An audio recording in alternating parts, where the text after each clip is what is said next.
BondyBlue. Okay, follow me on Instagram and let's get into the video, right? Hey everybody, what's up? What's going on, everybody? Happy Tuesday. I hope y'all having a good day. We have some things to get into, some things to talk about, okay? So, like the video, for one. If you're not subscribed, subscribe. If you do not subscribe to my BondyBlue Bites page, my other YouTube, where I cut up these long form lives and give you little bite-sized pieces of them, girl, follow me over there. Do that, please, okay? I'm almost, I think, to 11,000 over there. So thank you so much to everybody. Thank you to everybody that was blessing the Cash App, man. I wanted to say that, okay, because a few of y'all really came through for a bit. Oh, come on, Karen. I didn't even see that one. Thank you, Karen Madison. Thank you, Brandon. Thank you, Bam. Thank you. I think that's Aisha. Lovely Lady Les. Thank you, Chara, Cameo, Jasmine, Lindsay, Miss Sam, Jasmine Kings. And that's just like that. Okay, thank y'all. Just a little shout out right quick for y'all. I appreciate it. I really do. So let's get into the show, everybody. I want to start. Okay, before I start the show, I'm trying to like recalibrate because I just finished watching a really good movie. And you know how like when you just finish watching a movie, like that's what's kind of on your mind. It was this movie I've never seen before. It was called Johnny. I think it was Johnny Wilson, FBI. I think that's what it was. But it was Lynn Whitfield playing a black FBI agent in like the I feel like it was what, the 70s or the 80s, the 70s, 80s. Either way, the 80s, because the movie was made in 1986, and it's on YouTube, and they have like this whole little thing of like old black movies that I either saw or didn't see or haven't seen in so long. So I was just like, okay. Even like those BET Presents movies that they used to have in the 90s and the early 2000s, where all of your like favorite actresses and actors would just do, the same stuff that they kind of do now for Tubi movies, but it was just so much better done. Okay? Like, no disrespect. Some of the Tubi shit is really good these days. But yeah, man. BET used to be doing they big one back in the day. Okay? Was she a rich FBI? I don't know what you mean, rich. But yeah, it was really good. I mean, she was like undercover and she was like in this fly ass Miami penthouse, but it was good. And it has some themes in it, right? And one of the main themes is your husband gonna hate on your growth if your growth is bigger than his, and then gonna blame you for it, right? That was one theme, right? And then the other theme is how people allow for their own emotions to cause them to be cruel to their children. And like this thing, especially in the black community, where you think you have to be cruel to your children in order to teach them something. And I much, now that I'm older, I really much more think that y'all are cruel as people and your children just get the brunt of it. Cause girl, the way her daddy was like, take your dress off so I could beat you. She like 14 years old. You want her to dress down and expose her body to her brothers so that you can beat her. Because you're angry that she went and got a turkey from them white people and you don't want to take no handouts. Black people did not like to explain why they felt the way they felt. And maybe it's because they didn't understand it, so they couldn't explain it. But when I tell y'all, you should explain your thought process to your kids. When I was growing up, that whole mentality of just do what I say do because I tell you to do it. Well, that's cute and everything for your ego to make you feel like you powerful over somebody. But when you're actually thinking about teaching a child how to think so that they can learn how to protect themselves, it's important to give them the why. And there was like a scene at the beginning of the movie where I'm like, he could have just explained. She's smart. So if you explain to her why you don't want to take it, and not just about your ego, it's also about fear of what strings might come with taking gifts from creepy white people, okay? Because the way this man and his son came up to their house with this big ass smile on their face after coming unannounced, right? You just showing up to see if he's done with the chair he was working on. You bring the chair out, and you and your two sons standing there smiling like chest-eyed cats, offering people turkeys. No, I don't trust you. You could poison me. Like as I was watching it, I thought of all the things, all the reasons why that black man would be like, I'm not taking no food from them people. But all your kids know is they're hungry, and you're passing up a good meal. And it seems like it's just for your ego. You have a real reason to be in fear of these people. And if you would just have to, take a deep breath and explain it to the child, absent of ripping her down of her clothes in front of her brothers and beating her with a whip, then she would understand, and then she could start to like form her own understanding of why she should have certain healthy fear of people, places, and things that have presented themselves to be harmful or untrustworthy. Like, you got to teach them how to think for themselves. So that was like one thing. Of course, this woman still becomes brilliant, right? But it was just, that was a moment where it's like, that's what black people a lot of the times have passed down in parenting, is this unnecessary cruelty and this need to feel like you're on top of somebody. So you don't have to explain your reasoning to a child, but it helps them understand why, so that they can make those decisions for themselves, because eventually they're going to be in situations where they make those decisions for themselves. And then another thing, this is the last thing, we'll move on, was you want them to stay pristine and pure and untouched by man. So when they're in your household, you don't really teach them how to deal with boys and men, just to stay away from them. And then they go out into the world green. They go out into the world like a doe-eyed fucking Bambi. You know what I'm saying? Like a doe-eyed deer out here, bitch. You know what I'm saying? Like, oh my God, just the first man that talks nice to me is somebody I can trust. You know what I'm saying?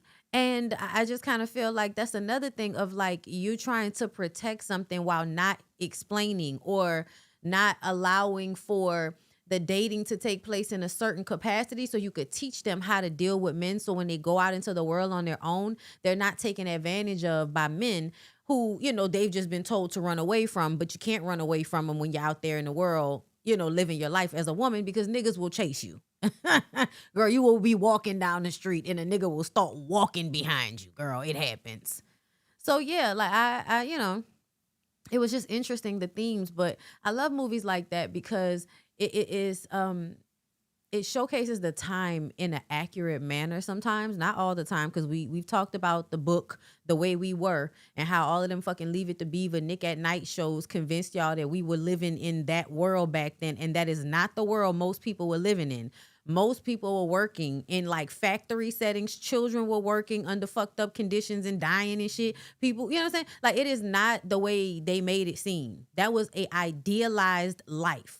Okay. And now everybody thinks that that's the life we were actually living, when no, that's why a whole bunch of laws had to be put in place. So you couldn't just be having child labor issues because girl, in the 30s, 40s, and 50s, especially when you talk about black people, oh, my grandparents barely, passed the 6th grade. That's always the thing, because they want you to at least learn words, how to write, how to read, and then how to count.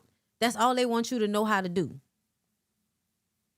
But I love those pieces because I think there are a lot of black people these days that do not understand. Like, you really don't understand from what we come, like from what we came. You don't get it. Like, you don't get this certain black people, like this fear of even running outside their house for fear of getting shot by some, by some white person, or fucked with by some white person. Like, you don't even understand that. And online talking about DEI, we don't need DEI. Like shut the fuck up, bro. Miss Chris, thank you for the super chat, boo. Not me, on time for the live. Hey, everybody, let's get it started right. Yes. Okay, I appreciate you. Thank you so much. Y'all it was a good movie though, y'all. Yeah, no, of course it comes from trauma. Like, what I'm talking about is, that's why I say people passing down slavery, because that's what it comes from. You know what I mean? Kayvon, thank you for the super chat, boo. I appreciate you and the work you do. Thank you. Thank y'all for showing love today. I appreciate it. But yeah, the name of the movie is Johnny Wilson, or is it Johnny Gibson? Girl, it's Johnny Wilson, I think. Johnny Wilson, FBI. I think that's what it was called. just randomly fell upon it on YouTube and was stuck. Lynn Whitfield, know she know how to act, boy. So yeah, let's go ahead and get into the show, everybody. Okay, so we didn't talk about this aspect of K. Michelle's interview yesterday in My Real Housewives of Atlanta live because it was just kind of like, we just gonna run through it. But some other things made the blogs, and it was specifically her slamming Shabuzi. Now, I'm gonna tell you that everything she said about Shabuzi, I felt like was true, right? But I also feel like it's odd when we're all, vying for the acceptance of these same white people that you expect some type of loyalty from black men in country settings. Like that just, I don't know. I feel like, girl, what are you talking about? Like, why, girl? Let's just listen. But I also don't like the way everybody is like mad at her for saying it, and I'm like, why are y'all mad at her for saying it? Y'all know she gonna say some shit. What is the, if it's the truth, I don't understand what the big deal is. Is anybody surprised by a black man? And she said Nigerian man doing country music. It has some tendency to be more prone to a white woman. Girl, duh. Girl, duh. Country singers won't work with and treat their own more fucked up than white country artists trying to understand our culture and all of that. So you've reached out to black country singers to collab and they don't want to do it? Oh, I have. It's only about 15 of us in the city that's really there. Yeah. So like Mickey Guyton has always supported me. I just saw her did a post the other day about me. All of that. My thing is, okay, he can get mad at me and say whatever, but Shabuzi. So when all of that happened and all of that, Shabuzi, this and that, I got it. The Nigerian singing country, I get it. Okay, okay, what's going on? So I did. I looked at my DM and I saw, and he was like, you the gold, this and that. And I'm cooking some turkey chops and pork chops. He like, can you cook me some or whatever? Damn, that's give you a number. My A&R is calling saying you're looking for me, but when I text you, and I'm not a feature girl. When I text you about a feature, you don't answer back. Bitch, I don't need no feature from you because once they find out you don't like black women, it's over for you anyway. Well, I probably supposed to say that. You can cut that. Well, but I just think that's just weird. And we do each other so bad. We do each other so bad. Do you think that they're chasing the validation from the white people? That's why they so quick. They won't do the same thing that they did to you too. The white artists. They're but like, I think a lot of people do it. I think like great job. Like great job at that. But the core and the things, you trace that validation because you want to show the black people you black. You know what I'm saying? And then you go to a black girl. Let me go to this black girl and tell her she the gold, and then do this and then this and that, and then performative. It's just kind of how it is. It kind of how it is. It's what's cool now and who's cool, what's the black person that's cool, this and that. Just in case you're not watching and you're only listening, which I love when y'all do that, okay? Shabuzi asking for food in her DMs equals to give me some pussy, please. And I'm being cordial with the language, but that's what that means. And so it gives, right? Because it's like you saying, when they find out you only like white women, what that means. What that mean? What that mean, y'all? Let's class, talk to the class, okay? What does it mean when K. Michelle says that, he was asking you for food? Okay, so that means he wanted Joe Coochie to me. All right, so that means he wanted Joe pussy. All right, and then you say that he, prefers the white women's. Okay, so that white pussy. Okay, so let's see. How can we add this together for everybody? Okay. Black woman, good enough to fuck, not good enough to work with. Okay? That's what that tells us about Shabuzi. Okay? Regular pussy, and then you want the white, right? You want regular white, okay? White meat. Okay, yes, I'm bringing out the board, okay? Because we need visuals sometimes. If Shabuzi likes the regular coochie, which is the black girls, right? Only in private, only when he can get a plate of food, okay? But also mainly is seen with white girls, okay? He's in country music. Probably makes the white men, feel like he's one of them because he likes white women, I guess. But also those men don't like when you like their women either. So you never know what you're going to get. It's a trick bag.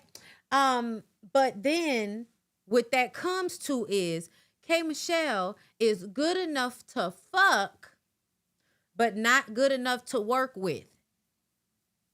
Okay? I'm sorry, y'all. I know. When I'm trying to write fast, I go cursive. I'm sorry. Okay? And so at the end of the day, what we find is that K. Michelle, you're doing the same thing he's doing, but you're not doing it when it comes to your interpersonal relationships. Because for black people, a sign of solidarity is, yes, we want these white people validation and their money, but we want to go back home to what looks like us because we are still comfortable with us. You know what I'm saying? Shabuzi reminds me of the black guy that might go on a trip with a bunch of white people and not come back. All right? All of those stereotypes. Once again, I don't like conservatism. And one black dude amongst a whole bunch of white dudes is given conservatism. I don't like it. When there are people that aren't black that will go so hard for you, harder than your own. Mm-hmm. And it be hard. It's hurtful. It's hurtful. Yes, which means.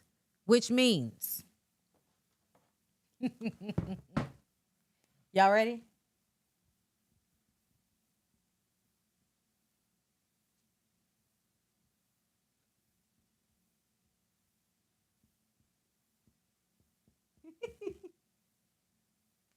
All right. I'm going to take a break from it from now. Okay? That's what this means. White women love them both. Okay? Love them all. Listen. White women love them both. That's what we see here. Okay? So when she comes up to spray him, it's because you was trying to be cool with me behind the scenes, asking me for food and coochie. But when it came time for black solidarity, you wanted to make sure that white people and the white women specifically knew that you were for them. And then K. Michelle says it's crazy because your own people won't support you like the other people will. We found out the reason why she wants to be by the black girls on Real Housewives of Atlanta is because they bring her what? White women. And so basically what I'm saying here with all of this writing and shit is that K. Michelle calling out Shabuzi is hilarious because you and that nigga are basically the same person.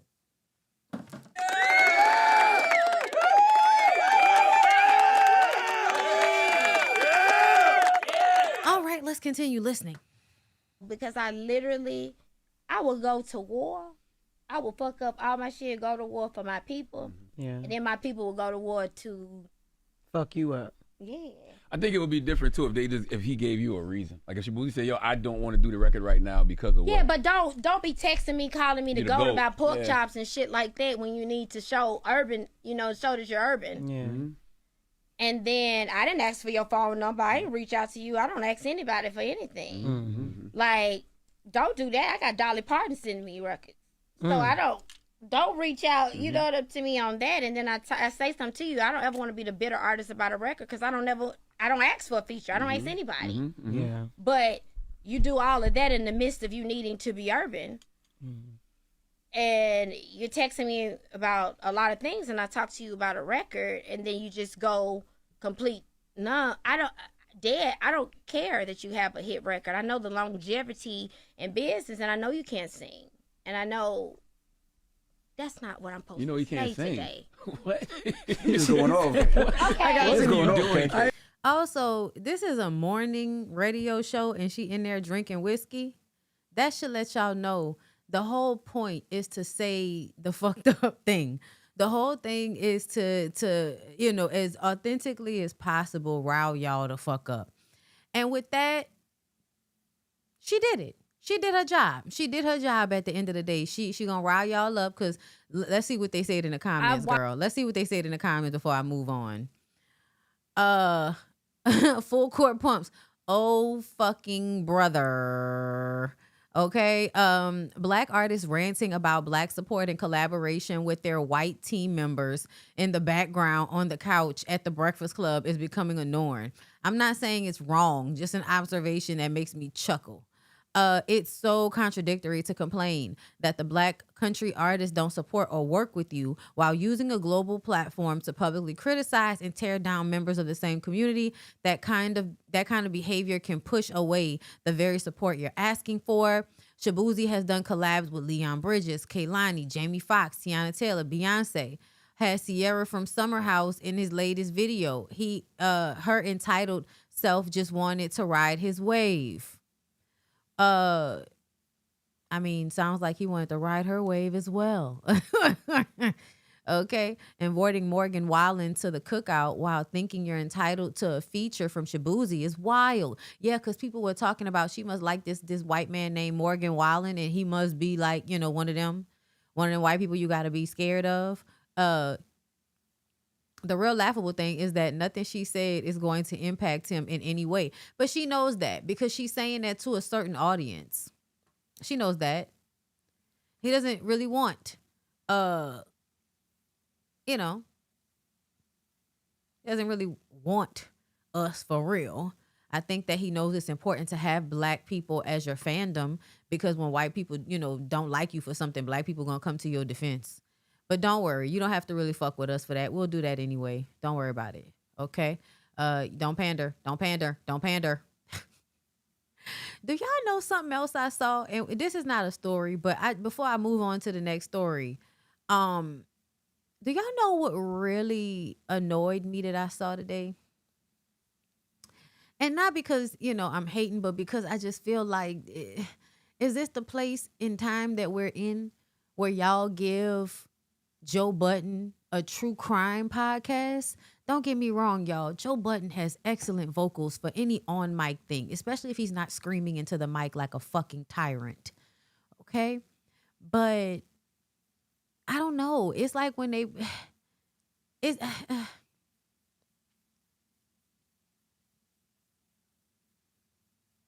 this man has been accused of beating the shit out of multiple women. So to put him as the host of a true crime podcast, I don't know. Something about that feels diabolical to me. You know what I'm saying? Like, and it's because Joe Budden is huge and really powerful right now, right? He's very, very, as much as us as the Black community kind of views him a certain way, from loving hip hop and all of that and being, a one-hit wonder and shit like that. Other people, other communities of people, you know what I'm saying? And us too, don't get me wrong. They really love Joe Budden. Joe Budden was on that list of the highest paid podcasters, one of the only Black people there. And I just find it interesting, the people that end up in these places, the people that end up with these great opportunities, how you will not be able to really look at them without thinking about the things they've done that should have landed them as a fucking episode on the very show that they are hosting. And I was just like, word? I mean, that's low key. When I think about it, y'all, that remind me of when Peter became the host of Cheetahs. Like, nigga, who are you talking to? You can't come to people trying to you are a cheater. Peter, you can't be the host. Nobody's going to respect you as the host. You're also a cheater. If they know who you are, oh my God. But it was a good job for him. You know what I'm saying? Nobody takes that shit that seriously. Right? And then y'all just think about the shit that Esther Baxter said about Joe Budden, and it's just all of that shit gets ignored. And then it makes me think about Dr. Dre. Girl, the other day I just was haphazardly thinking about how fucked up it is for Dr. Dre to be known for punching women and shit, and then make a $1 billion investment into some earbuds and call them Beats by Trey. I know we probably talked about that before, but it feels like when fucked up, like if the world is run by fucked up people, they're gonna make sure that other fucked up people are in these very like really good vital places. Low key standing at doors a little bit. You know what I'm saying? But they reflect their same degenerate or fucked up, warped mindset on things. That's what it be feeling like. Let me read. I had another super chat that I missed. But that was just interesting to me. Like, you know, do what you do. I have no control over these things, but it's just an interesting thing to observe in real time because I feel like back in the day when people were bad people, we didn't really know about it for real. I feel maybe it's because we were young. Maybe the people back then knew. But I feel like back then y'all didn't really care about whether people was guilty of shit or not. Y'all really didn't. Boomers, Gen X people, y'all don't care about that. So, I just kind of feel like nowadays, because back in the day, a story would come out after the fact. The person would be dead. The person would be old, and you'd find out they did all these fucked up things while they was the host of some fucking game show, right? You find out years later. Well, now you know that people are doing fucked up things. Like, you know about what they've done because it's already happened, and it makes no difference. But I think it's hilarious, low key. It's fucked up, but it's hilarious. Cooking with Fat, thank you for the super chat. Explaining goes a long way, especially if you're undiagnosed neurodivergent. Hearing the right answer, good advice versus understanding it will make the difference every time. Yeah. Like, you have to explain, you have to show your work. Like, you have to show your work to these kids, bro. He's an innovator of it, so he was able to shift the narrative. Plus, women aren't as well known. Plus, the not much care for women woes. Wow, that was a great way to write that. I think he almost made that lady go deaf too. I could be wrong. Isn't that hilarious? I still remember Lil Mo randomly blurting that out on R&B Divas while Michelle A was talking. Yeah. Our terrible president. Yeah. The Paul brothers shot. Who the fuck are the Paul brothers? Chris Brown is my litmus test for girlfriends. Oh yeah. You gotta be safe out here. Who's Esther Baxter and what did not Peter didn't do anything to Esther Baxter. Joe Button. She said he beat a baby out of her. That's what she said. I wasn't there. But Esther Baxter has spoken several times about being abused by Joe Button when they were in a relationship with each other. And, beating a baby out of a bitch. That's what that's what they said. So, yeah. And I think it wasn't Esther like one of the, one of the main video vixens back in the day. Because y'all know Joe Budden love him a thick bitch. Okay? Y'all, let's move on. Let's go ahead and move on. I want to go talk about Kandi. Because y'all know Kandi, he tossed her down the stairs while she was pregnant. There you go. I was wrong about that. But yeah, he almost packed several women up, and it's disgusting. Esther was one of them ones. Right. It's one of them. Because I feel like, most of the exes say that there was something physical. Most of them. Obsession is also a litmus test. Stay away from bear defenders. Ooh, let the people know what's going on. All right. So Kandi came out this past weekend, and we talked about this in my Members Only Live Friday. We watched it actually. But I wanted to come to everybody else and have a conversation about what Kandi said about Tamar. Now, y'all know I feel like Tamar is one of them people that's like got an undiagnosed personality disorder or some shit like that. Like I don't know what's going on with you, but when I tell y'all every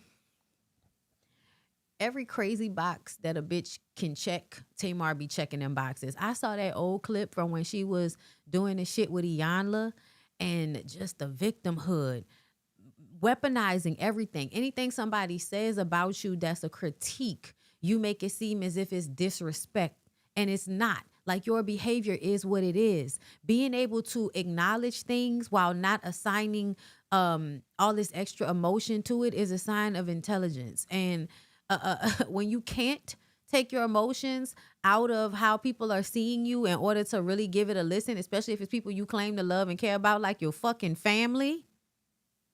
Oh, girl, it just goes to show that you really don't want to be a better person to people. You want to be able to weaponize your trauma against everybody because that's what's comfortable for you. That's what's easiest for you to do.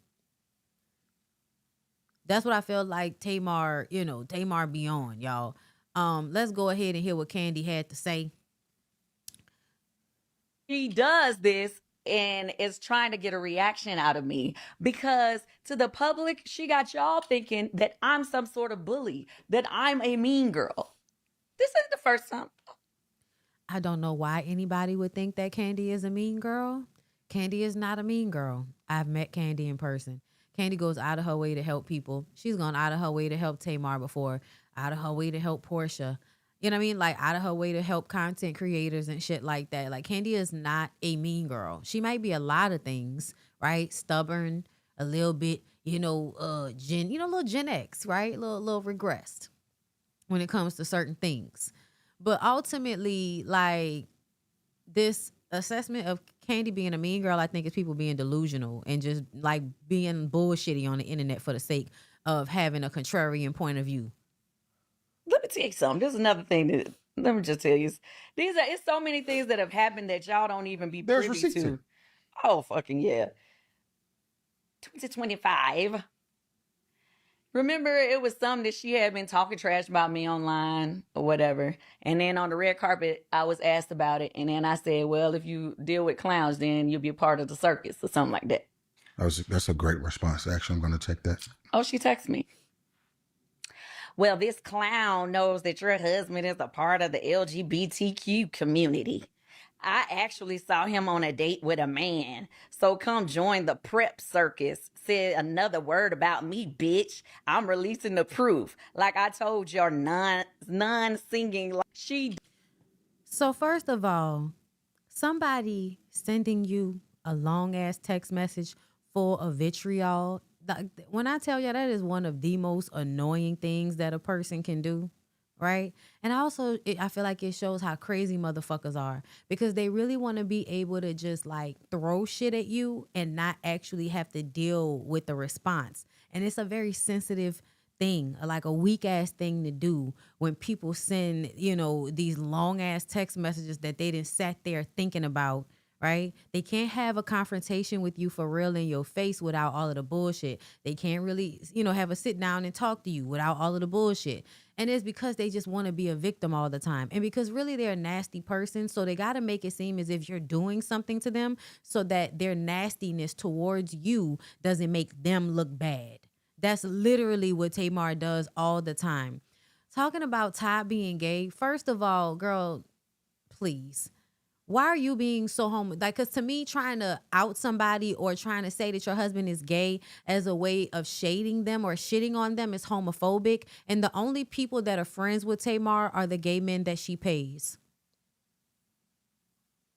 When people talk about some black women being homophobic but still using gay men as accessories, Tamar is one of the people they be talking about.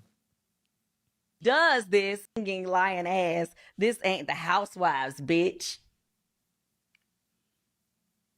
Now, how This is what she texted me. And I did not reply. But not even long, it was right around the time she sent this text was the same time. It was not long after that. She was on a podcast with Nene. It was like, we love her. I respect her. We want you to do great. We want you to do well.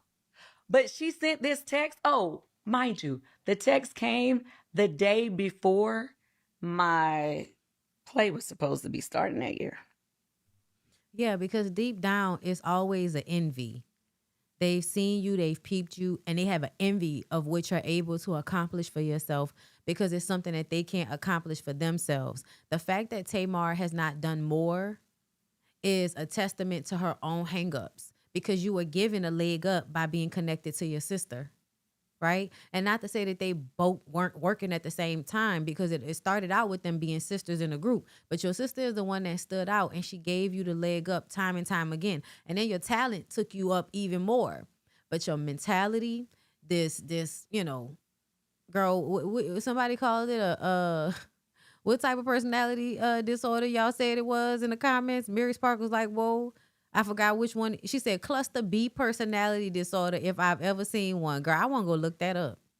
Which, Yeah. which, And listen, please, this is for entertainment value. I'm not in school. Y'all don't need to be up here talking about she's trying to therapize people and diagnose people. I'm not diagnosing no fucking body. I do like looking shit up out of interest, but we don't know none of that for a fact. We just know something wrong with that hoe.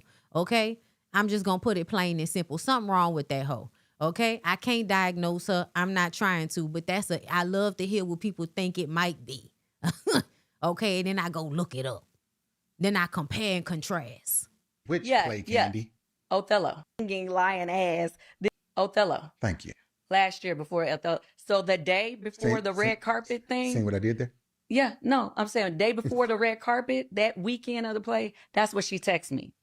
I did not respond because I'm like, anytime I have something going on major, she always seems to put my name in the press or do something or try to gaslight me or try to make me seem like this person. Attachment. Yeah. So all of a sudden, her flame is being lit by my fire. You feel what I'm saying? So that particular time, I was like, I'm not going to let that, I'm not finna go back and forth. Her flame is getting lit by her fire. Didn't I tell y'all that there was some like homoeroticism about the way Tamar is fucking with Kandi? Almost like I might low-key be attracted to you and I'm mad about it. Another reason why I say that is because sometimes when you admire a person, that can kind of turn into an attraction when you admire a person. And you would have to admire them in order to be hating on them every time they doing something. And Kandi explained, and I wonder if it's in these clips, but Kandi explained that they were out at a party like not too long ago, and Tamar was doing the most. Tamar gets on top of this man that's sitting right next to Kandi and, starts dancing on him, almost like you're trying to make Kandi jealous of you dancing on some man. And, to everybody else, it may look like, oh, because I want you to see that I got a man. And a man like me, you ain't got no man. You ain't got no man no more, but I got a man. Yeah, but also, who fucking cares? Why are you even thinking about that as it pertains to Kandi? That's odd. Because I'm not going to allow it to, come and put negative energy on what I was a part of at the time. But now at the Essence Awards, Essence Fest, when we were getting an award, then she comes over there knowing we don't fuck with each other. Right. So why are you over here pretending in front of the people, Othello? Thank you. Like you want to shake hands and say something nice to me when you know you ain't nice to me, lady. And then now I'm here for an award or something positive, and here you online, oh, they're mean girls of Atlanta. What? At the end of the day, I know she gonna have something to say about this. Oh, no, and no, I no, don't no. care. For sure. So At the end of the day, y'all can say what y'all want. This lady is constantly saying stuff to me when y'all don't know. And you see her online when she do be saying stuff that you do know. I can't stand a motherfucker that try to make you look crazy when they pick at you and keep saying shit to you in private and behind the scenes. And then when you respond and let everybody know what's going on, now you want to get fucking mad. Bitch, don't do it if you don't want everybody to know about it. And you could really stop fucking with me. But the fact that you think you should be able to talk shit to me behind the scenes and then I should have to stay quiet because I don't want people to think I'm the bad guy, girl, fuck that. I'm Jay-Z, bitch. I'm the bad guy. Like you want to shake hands and say something nice to me when you know you ain't nice to me, lady. And then now I'm here for an award or something positive, and here you online, oh, they're mean girls of Atlanta. What? At the end of the day, we did have a conversation about doing another season, but then I don't know, it didn't come together. So Todd and I are still thinking about doing it somewhere else. Okay, can bring it back. You got all those restaurants, and you can, invite Tamar on to. You will not be bringing her in my interview. Nobody is saying, yo, where we going to go eat? Bitch, let's go to Old Lady. Who? Can you believe that she's still on you. I'm not playing games with clowns. Like, I'm not finna be in the circus with you, sweetheart. Like, we're not doing that ever again. Love it. Yeah, we did have. That happened at Essence Fest. Kandi, you went to go speak to her, and some people were saying, You know, I have people who really love me and really fuck with me for real, and vice versa. And that's It not wasn't really my that serious problem. to you. And Yeah. it wasn't like I was going like, yeah. Okay, for congratulations. Everyone on the stage was being honored. And it was one of those events where, you know, you should just show gratitude and be kind and move on. I didn't even think that moment deserved that big of the spotlight that it did. I think you spoke just like. Okay. So the reason why this is weird is because Tamar didn't need to be up there in the picture because she wasn't being honored. She wasn't a part of anything, but she wanted to be. So she jumped up here on stage with everybody as if she was a part of what was going on, but she wasn't. She was just another spectator there. But because she's famous, she feels like she can just jump in this picture. And that's why another reason why I think Missy was laughing so hard, because it's like, my God, these people. And everybody was just like, fine, we're going to go ahead and let it happen. You know, but yeah, like it's a moment where you see somebody being extra and you don't want to make a scene. So you just allow it to happen. But other people can control their faces like Monica. You know what I'm saying? But I definitely agree with what Kandi was saying about her. Like, leave it the fuck alone. Why are you always fucking with people? And she is always fucking with Kandi. And I think it's from maybe a slight, you know, envy of what Kandi has accomplished for herself, regardless of the fact that you think that you know, are more talented than she is.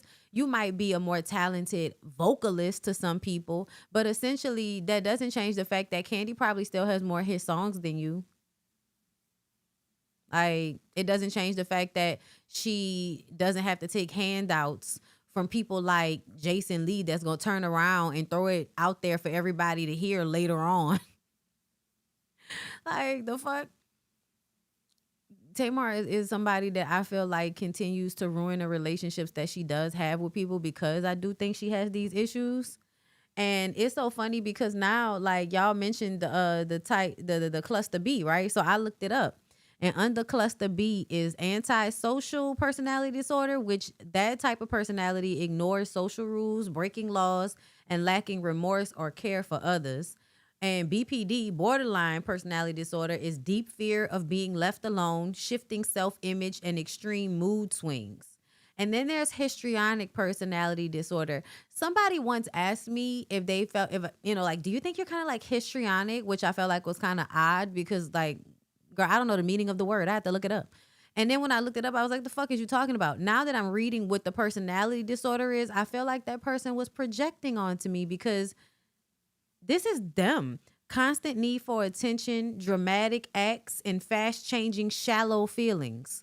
Yeah. Like, I'm like, girl, that was you. That wasn't me. That was you. That's funny.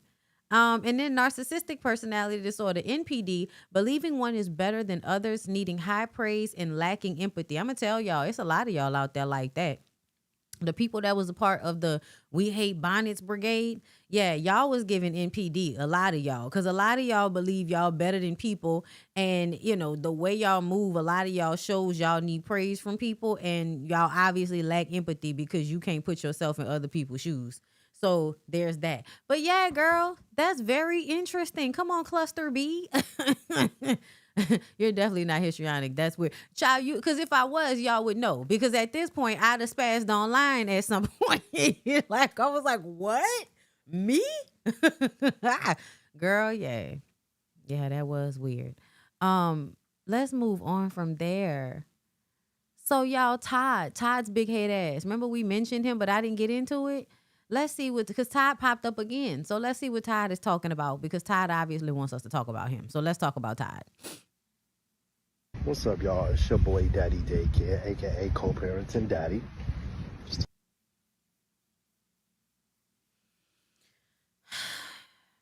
Please stop trying to use the fact that you are a good parent to get pussy.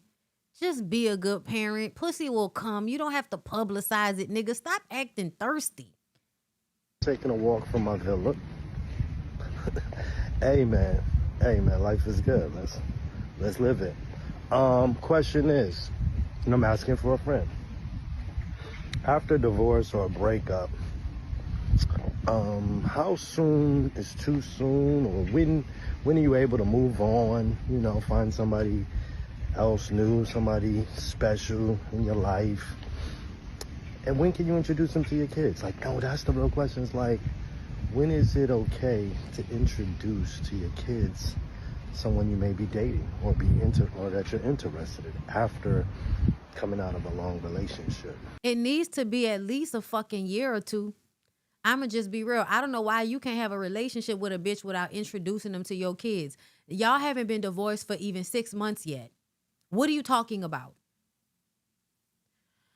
Square Biz, thank you for the super chat. How does Kandi know for a fact that the bitch was really directed at her? She said that she walked past her and said, bitch. That it wouldn't be the first time that she said something to Kandi, when it happened. So I'm not exactly sure, why we would question if she knew it was directed at her. Like, I feel like that would be obvious considering all of the other moments that Tamar has wanted to argue a fight with Kandi. In haste to expose Tamar, she instead may have opened a can of worms for Todd, i.e. if she didn't do it intentionally. I don't think this would be a can of worms for Todd for two reasons. For one, I don't believe it. For two, I don't care. So, and I think most people would have the same mentality about saying that Todd might be a switch hitter. First of all, I don't believe it. Second of all, who cares? You know what I'm saying? And I don't think she intentionally opened up a can of worms for him, because we all understand this is a lie and some bullshit that this lady has come up with in her mind because she's a weirdo and knows that you can harm somebody's reputation by calling them gay. And it's also harmful to the wife for you to insinuate that the husband is gay. That also means he don't really want you. There's a whole bunch of nasty underlying things that are being insinuated when you throw that type of shit at a person. But mostly you just want to hurt them. But yeah, no, I don't think most people would even believe this. So that's a reason why it wouldn't be like the can of worms that you think it might be, because, girl, don't nobody care about what Todd got going on. I'm just annoyed that Todd is always up here doing weird shit. Like, just a lot, because to me, it gives you are trying to act really cool, but my God, the way you want to be validated. My God, like, just live your life, my nigga. I know everybody be trying to, turn shit into content creation. Everybody wants to be a fucking influencer. I get it. But I also feel like this is a weird topic of conversation for multiple reasons. For one, why is you coming to me walking on the beach in a beater? I feel like you're trying to get off a certain image of yourself. Like, young bitches, come find me. I'm on a beach somewhere. I'm on a beach. Come find me. Okay, get this daddy daycare dick. That's weird, my nigga. Like, that's what it gives. It gives dick advertisement. That's what it gives. And then you're asking questions about your kids while giving low-key a dick advertisement. I know you're trying to act like that's not what you're doing, but that's what it feels like. It feels like advertisement for women that want a good stepdaddy for their kids. Dick advertisement. Like, how would it go? Shit. Hi, I'm Todd, and I am a great stepdad. I spend time with the kids. I have my own kids, and I know how to be with a woman with money. So if you want a good stepdaddy, okay, stay at home stepdaddy, I might be your guy. You know what I'm saying? It's giving, all right. Hey, ladies, I might not be that tall, but my God. Kickstand. So you see, I can handle you after I put those kids to bed. Like, that's what it's given. That's what it's given, right? If it was like a white guy, right? But it's a New York nigga. So it's like, hey, yo, what's up? I'm Todd, right? I'm good. I used to be with Kandi. You know what I mean? I got a little paper. You know what I'm saying? I'm out here on the beach. I'm letting the white grow in. This is giving that I'm good with where I'm at as a man at this age. You know what I'm saying? I'm trying to let y'all know that I'm grown. I'm in a G unit wife beater. Okay? And I'm out here letting you ladies know that my kids are absolutely on the forefront of my mind. And when I can introduce your fine shit ass to them. Yeah. Like, when can I introduce your fine shit ass to my kids so you can come help me with them, right? You know, because it's hard handling them just by myself, and I don't really have no help like that. So, you know, and I don't know if I can actually pay for that. So please, bitches, if you got kids that's almost grown, you got a teenager and a middle schooler, I'm the nigga for you. That's what it's given.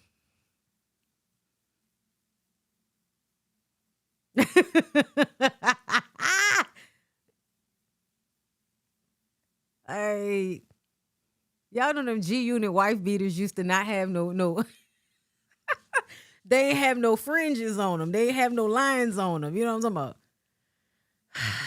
Oh, Todrick. He'll be singing a different tune when Kandi bring a man around. His intro was cringe. Oh my God. His intro is so old man coded. Todd cooking up a new scheme. If you were cheating during the marriage, asking this question is just plain dumb. Is he trying to get a reaction out of someone specific? No, it all feels like I'm trying to piss Kandi off on the internet. That's what it gives. It gives I'm trying to piss Kandi off on the internet, because sometimes people act like they cool with the fact that you decided to leave because they're a cool guy. They're a cool guy. Okay? If you want to go, there's the door, bitch. If you want to leave, there's the door. You can go. I'm good. I'm that nigga. You can go, right? She says, cool, leaves, files for divorce. This nigga is at his house at night listening to hello,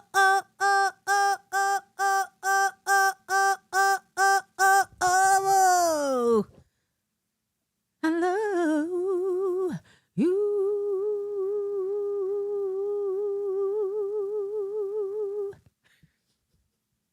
I love you, baby. I love you. Like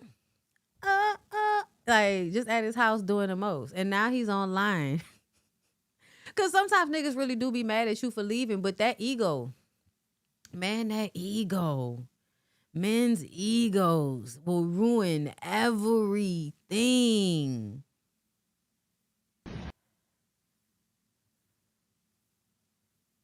I feel like almost low key. This is what I'm about to say. He asked, how young is too young? How old is too old? I'm asking for a friend. This is what niggas like this do. This could be about him. It could be. But it could also be Kandi might be dating somebody that she already knows that may have already been around the kids because they already know this person.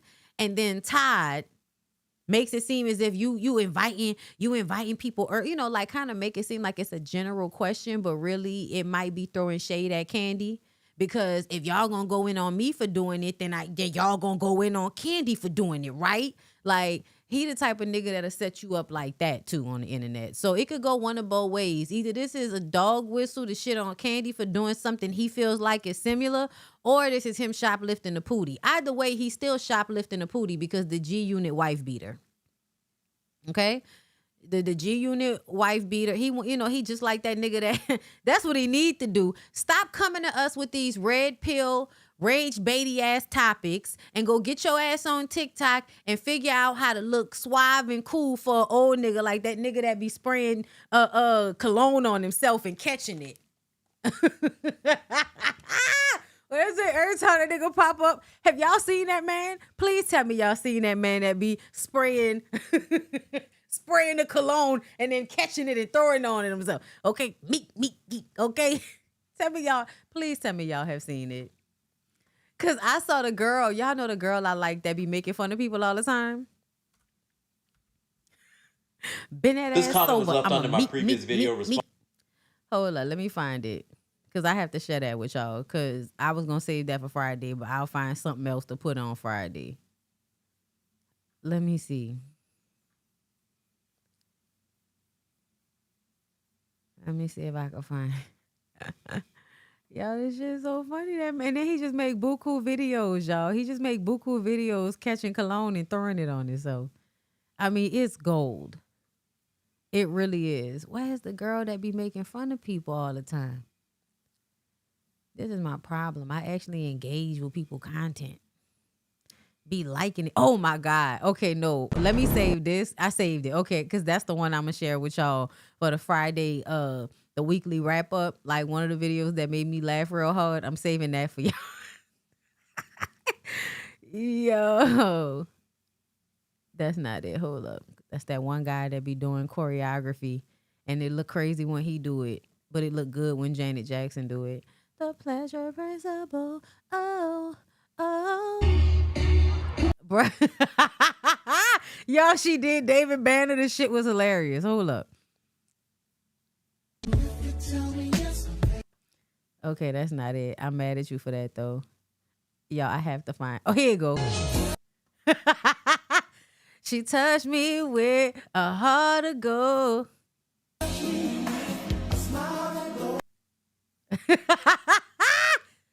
Listen, yo, he spray it.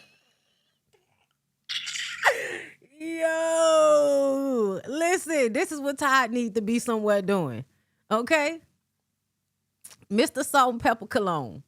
Y'all, it's her falling into it for me. Hold up. Salt and Pepper Cologne. Oh. There you go. Just so extra. So everybody doing it now. Okay? Everybody doing it. Something be getting it, okay? Why I can't never find one that's just him? It's always somebody that was copying the nigga. But y'all get the gist of it.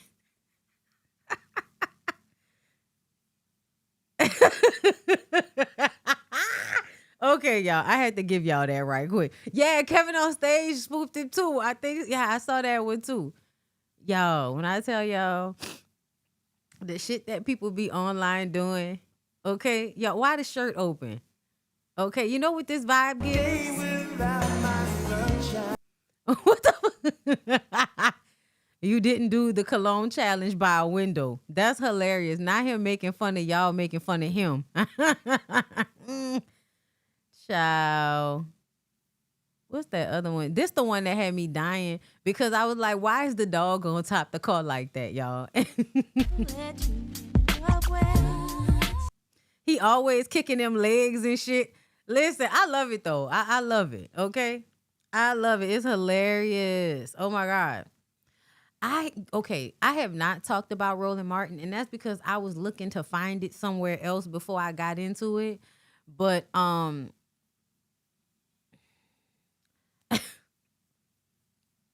but yeah, Todd, stop coming to us with rage baity ass conversations, trying to subliminally throw shade at your ex-wife and take your ass over there to TikTok and make something of yourself. Okay? Go over there, do something that make you look good and that just got music and you ain't got to talk a lot. Okay? Go back to not talking as much, Todd. Please. Let's move on. Okay, I love childish adults, like, you know, for real. So, Usher's ex-wife, Tamika Foster, praises her children's father and speaks on the singer's tour set, some midlife shit. I feel like honored, as busy as my life and as crazy as my life has been, to have a child that's still going to college. That says something about what I'm, pouring into them. And the kind of men I choose that's also pouring into them. So y'all say what y'all want about me, but I can figure that shit out. Listen. I made children with some great guys that are just smart and I don't know what the heck he doing on stage these days with all this goddamn pumping and humping and shit. I don't know what that's about. That ain't got nothing to do with me. He's trying to compete with that young ass man, which is why he shouldn't have went on tour with him in the first place. Because why do you feel like you need to like compete with the floor humping, right? With the stud stripper shit that Chris Brown does on stage. Like, there was no need for that. It's some midlife shit. I don't know. But it's great. The show is so good, you guys. If you guys have not been to the Raymond Brown show, you need to go. I'm going again. Because I really didn't see his parts. That's why you don't see any footage of it. I don't know how it rained. I didn't get a good view. Number one, it rained. Number two, the seats I had were supposed to be a little bit up, but don't put me up. Put me down toward the damn, where to get down, I was getting down. I want to see shit close up. Hell, oh, you haven't seen me since I had my boutique. I want to do another boutique. Okay, so, hoes weird. That's what I want to say. Hoes are weird. Like, because I feel like, why is the comments only on Facebook, Jasmine Brand? Where are the comments? Where are the comments? No comments? Why they ain't got no comments? Jasmine Brand be playing. Okay?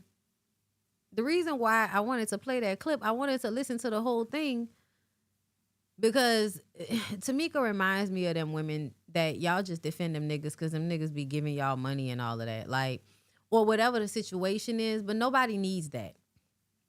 And I hate to draw, like I just hate stupid shit, y'all. I'm sorry. Can't nobody tell me I ain't have kids with no great men. Okay, girl, just because he's successful at his job, you know, and he know the value of education don't mean he a good father.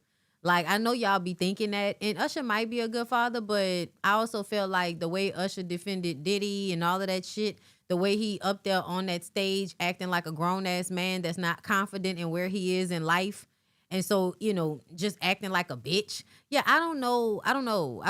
Sometimes I feel like women just be saying shit.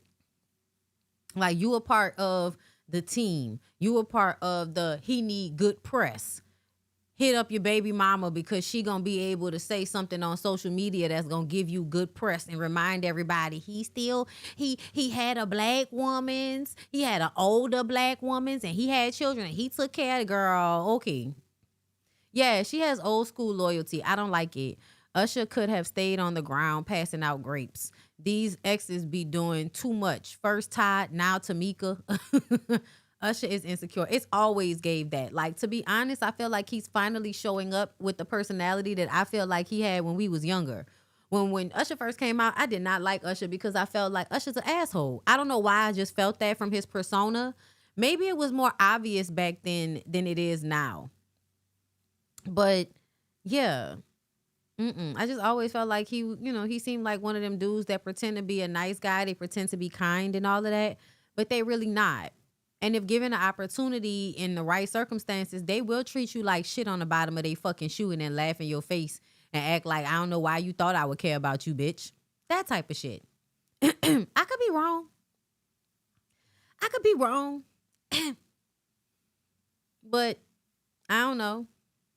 Let's move on. Okay.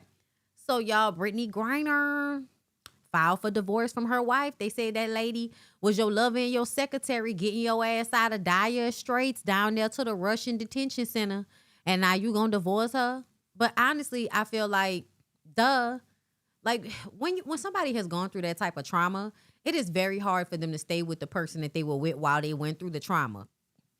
And I don't think it necessarily makes them a bad person. It just means I am not in a space where I can be in this relationship after what I went through. And being in a relationship means having to give yourself to another person in a capacity that Brittany may not have. Brittany may only have the capacity at this point to keep her fucking mind together, play the sport, do what she got to do, maybe have, relationships with women here or there, but being married. And then also, I think probably a lot of guilt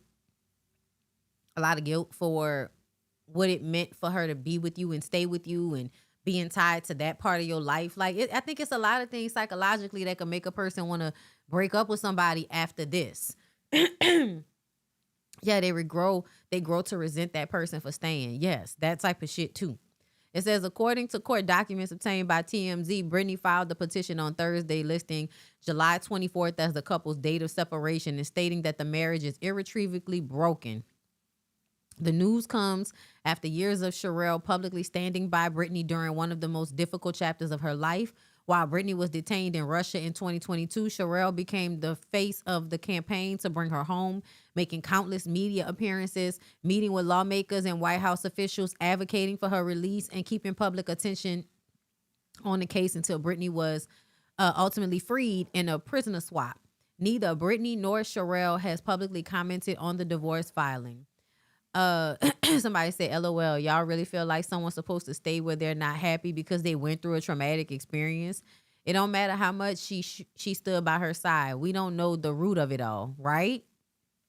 This is why I agree with the runners. When someone you love puts themselves in a position to lose it all, you have to leave them. Getting falsely accused is different, or a setup is different. But hey, it's life. It happens. Girl, having a fucking vape pen on you is not the same thing as niggas moving weight.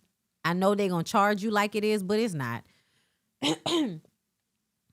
Somebody said just like a man. I mean, sometimes, yeah.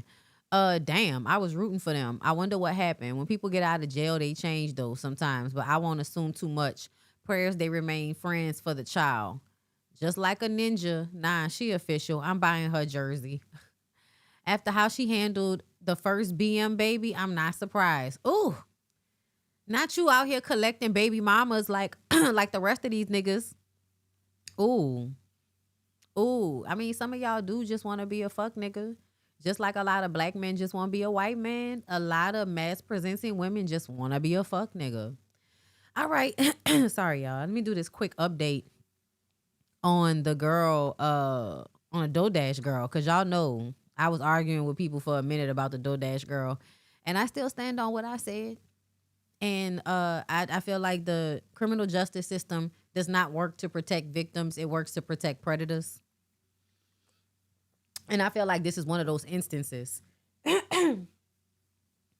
The DoorDash driver who went viral last year claiming she was sexually assaulted during a delivery is now set to stand trial on October 19th after a judge scheduled her jury trial following a July 31st hearing.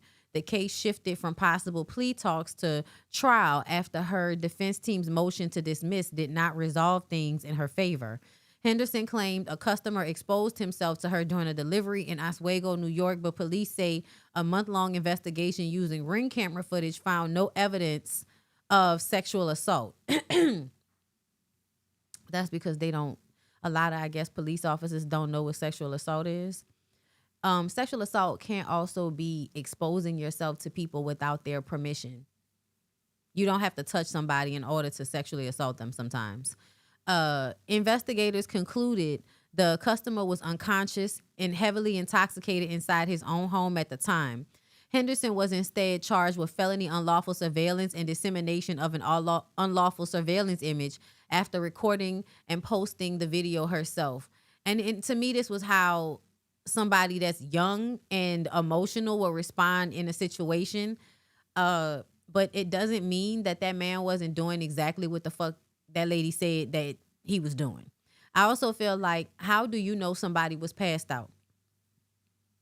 People pretend to be asleep all the time. How do you know he was passed out? So y'all mean to tell me y'all were able to look at the footage of this nigga ordering the food, opening the door wide, being exposed, and then laying down on the sofa and falling asleep? And you will conclude that he didn't do any of that on purpose? Based on what?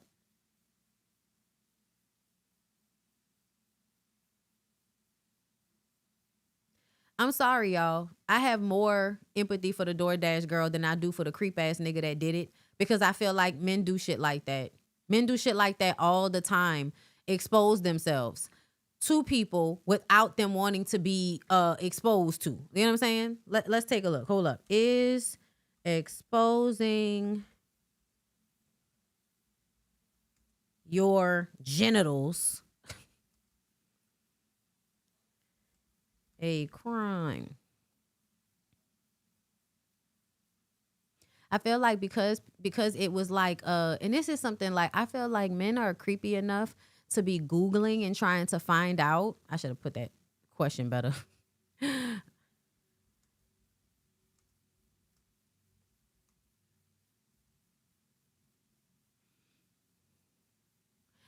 Exposing oneself without consent is a form of sexual violence, non-consensual sexual misconduct, and a serious crime. But because I feel like the man was the type of person that would have kind of Googled or looked up how he could get away with exposing himself to people without getting caught, I feel like men like that are on chat. You know, they're in chat rooms and on Discords where they give each other advice on how to get away with this type of stuff, and so that they can have plausible deniability. So the person that it happens to is stuck with feeling what happened, knowing what happened, and not being able to actually prove it because the person that was preying on them did so much research on how they can create plausible deniability so they would not be held accountable for what they did. And yeah, it is her posting it. That's why I said this is like one of them times I think somebody very young is overly emotional about a fucked up situation and they don't handle it properly. Putting it on the internet was not what she should have done. Please don't get me wrong. But the fact that this was somebody that I feel like intentionally exposed themselves to a fucking Uber Eats driver, to a DoorDash driver because they're a creep.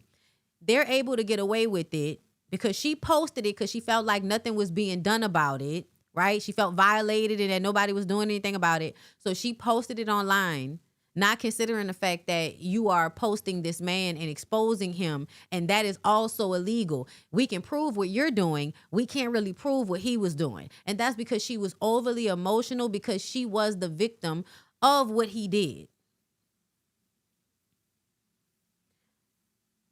I'm standing on it. I'm going to continue to stand on it and see this as another example of how predators are able to prey on people and get away with it. That's what I'm saying. You can't prove that he was drunk. You can't prove that he was really asleep. But what we do know is that if his door wasn't open, she wouldn't have been able to take a picture of him from the stairs where she was. And then the amount of work that people did to make it seem like, you know, it wasn't what it was, clipping and cutting the video so it looked like there's another door and all of this. All of that shit was mad fucking weird to me. Mad weird. So yeah, no, I feel bad for that girl because I don't feel like she intended to hurt anybody, but I think somebody intended to hurt her by exposing themselves to her. Fucked up situation. So let's move on. There was another topic somebody asked me to talk about. Okay, y'all ready to get into it? Did y'all like the video? It's a porn category. Yes, it is. Like, exhibitionists do this to dashers all the time. They will come to the door in a towel and pretend to drop it on accident. It's all over exhibitionist Twitter. And people just act like, you know, they don't know that men do this type of shit. So we just should ignore this woman because she responded to the assault on her fucking eyes, right? On her personhood. Because she didn't respond to it perfectly, because she did something wrong when responding to it. You know, everybody is shitting on her, acting like they was right when this shit went down. And there was a lot of people that I had to unfollow because I was just like, the way y'all, you know, the way y'all ignore creepy white men, the way y'all will be online going in on some woman at the behest of a creepy white man, I would never understand. I was just like, what are y'all defending exactly? A creepy white man you don't know? Is that what's going on right now? I just want to be clear. What are we defending exactly? Oh, a creepy white man and his freedom to be able to expose himself to DoorDash drivers in the middle of the night. Sure. Okay. More women are becoming the breadwinners, and the stay-at-home boyfriend is on the rise. I don't know where they got this from. Let's read. New data shows women now hold more payroll jobs than men in the United States, something that has only happened twice before, during the Great Recession and right before COVID, and both times it reversed. Economists say this time looks different. Over the past year, men lost a net of 142,000 jobs, while women gained nearly 300,000. I don't know how we gained them when 300,000 black women lost their jobs, but okay. And 2/3 of the 1.2 million jobs added between February 2024 and February 2026 went to women. Male labor force participation has dropped nearly 20 points since 1948, while women's participation has climbed from 32% to over 57%. Do you know why? Because most of the time y'all tell men that they're only good at physical jobs, right? Y'all want them to be construction workers. That's why you give them building blocks and shit when they're kids, because the idea is that they will build shit, right? The problem there is that everybody doesn't fit that prototype. And those jobs, a lot of the times, you know, they go away with the advancements of technology. Right now, we don't need as many people to do these physical jobs because we can get somebody else to do it. They saying boyfriend because y'all are not getting married like that. And also because this is a little rage baity. Just know this is a little rage baity. Okay. To me, I feel like I have seen this often with, you know, black women that have their head on enough to keep a job, and the men that they want to fuck and that they're attracted to who don't have enough care in the world to keep a job. They'll find a hustle. They'll get a business. And honestly, I feel like that's the best thing for them a lot of the times. I really miss when trades and shit like that was involved in the high school process. So a lot of these young men could have more options.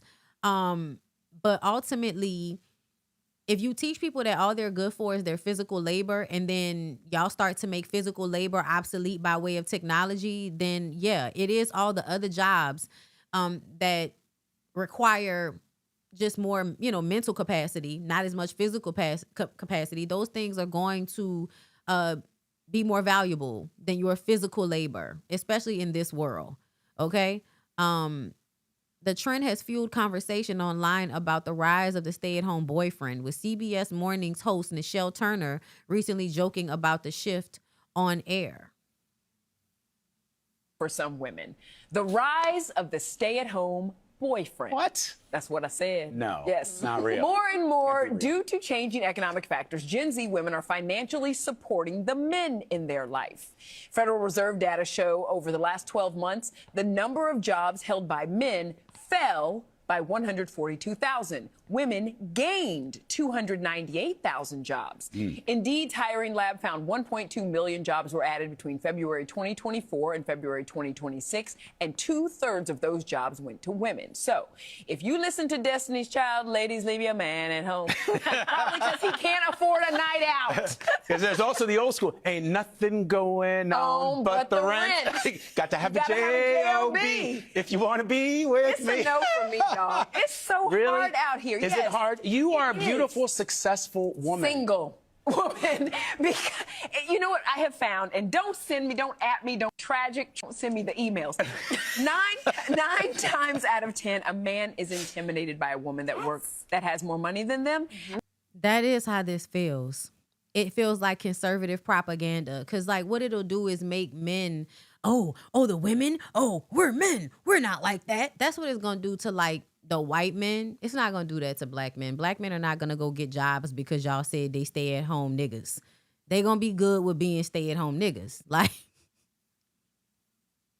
And so, but then there's this new generation of men that are looking for a sugar mama. No. They're looking for a lady to take care of them. And they want to be kind of like, look, the men in here are all They're all like, human. no, because No, Kelly and I have been talking about this for a project that we're working on. And I was saying to her that, like, look, my wife has 7 Emmys. She has 2 Peabodys. You're rare. You're on an You're island. a rare Thank breed. you. Give it to him. Why? Why am I rare? Because when I would go out and I would say where I went to school or where I worked, all of a sudden it would be like, oh, do you think you're better than me? I'm like, what?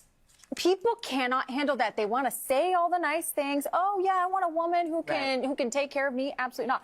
I also think we've taught this next generation of young men that it's like you have to tiptoe around things, and they're like, oh, screw it. You want to take care of me? And you know what it said when I read this?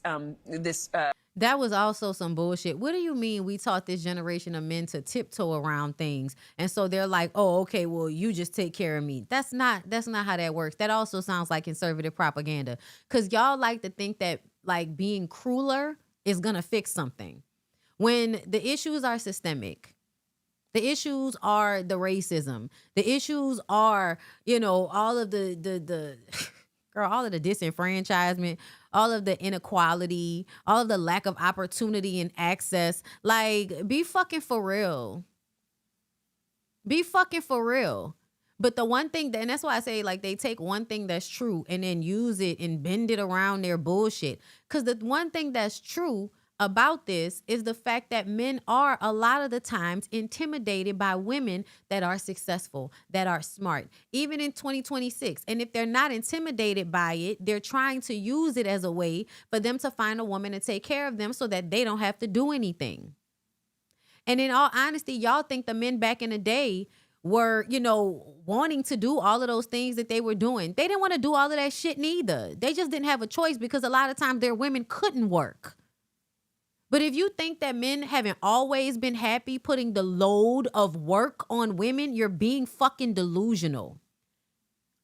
Because the stuff that goes on inside of a household, I bet you any money these niggas ain't being stay-at-home boyfriends that's cleaning shit up and managing a household. Because if they was, I don't think anybody would have a problem. The women that want to work, a lot of times they wouldn't have a problem if the man could be a full adult human being, manage a household, and not be insecure about his partner's success, then this wouldn't be an issue. Because some of you niggas don't need to be out here,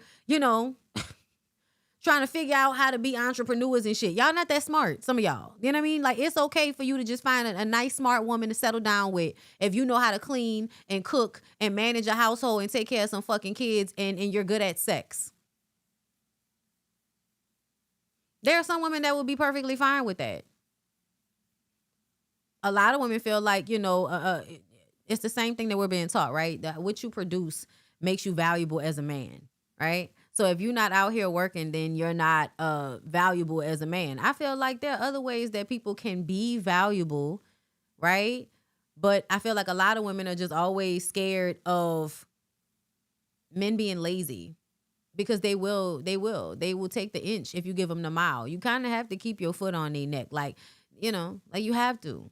In this world, you do. It is what it is.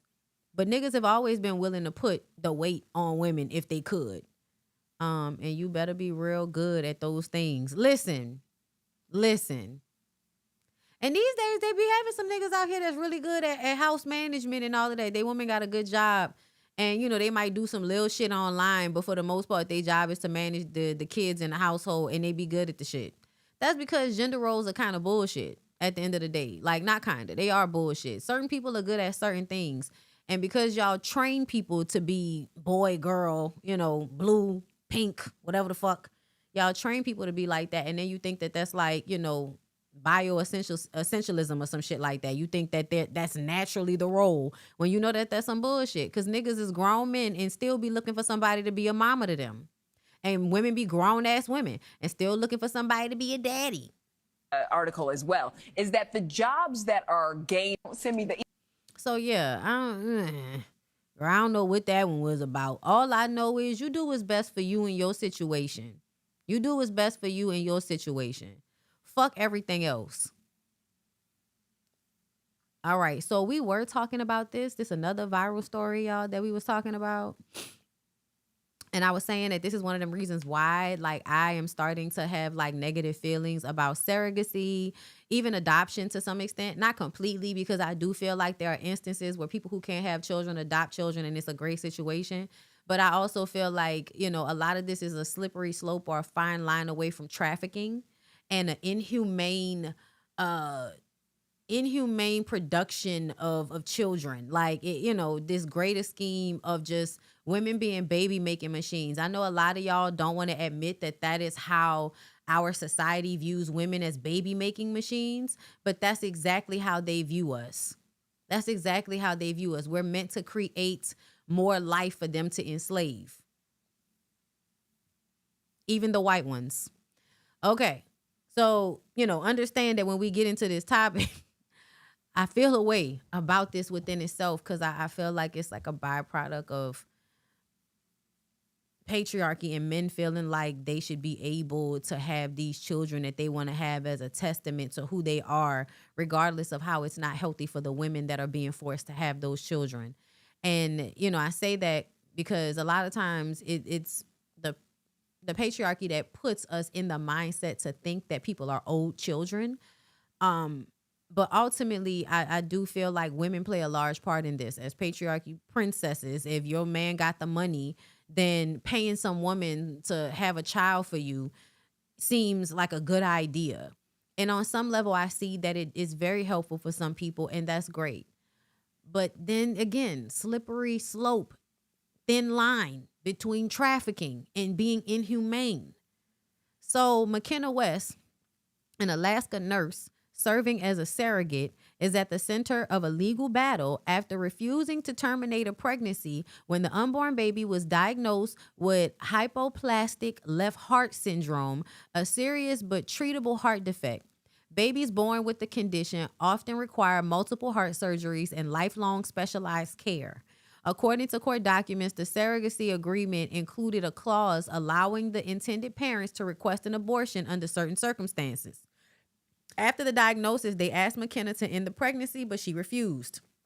McKenna says that she even offered to raise the baby herself and release the intended parents from any financial or parental responsibility, but says they declined. She also alleges the couple stopped her compensation and are seeking $250,000 in damages for allegedly violating the surrogacy agreement. The case has since grown into a legal fight between Alaska and California.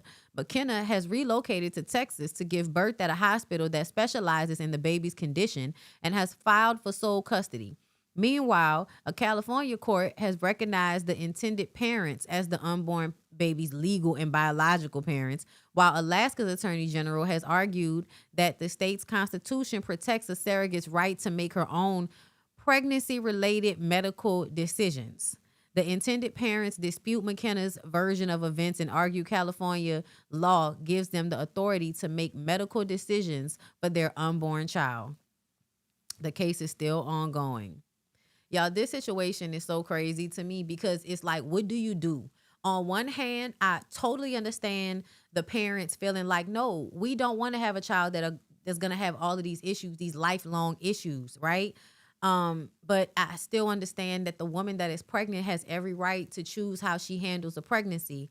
And I feel like you saying that you can consent to that via this agreement, but this is something that can be hormonal and emotional, right? That makes it difficult to follow what y'all have put on this paperwork. So it's just such a difficult situation for me. But it's another reason why I feel like, this is no disrespect to anybody, but sometimes if you can't have kids or you can't have any more kids, you just not supposed to have kids. Like, I don't know why y'all can't accept that sometimes you're just not supposed to have kids. And let it be that. I don't know, because I do feel like there are situations, like I wouldn't make a law, against it or anything. But I do feel like the way people think about children and the way they think about having babies and all of that is very detached from reality or any real form of empathy for any of this shit that is way more interpersonal than something you can just sign paperwork for. It's just such a difficult situation, right?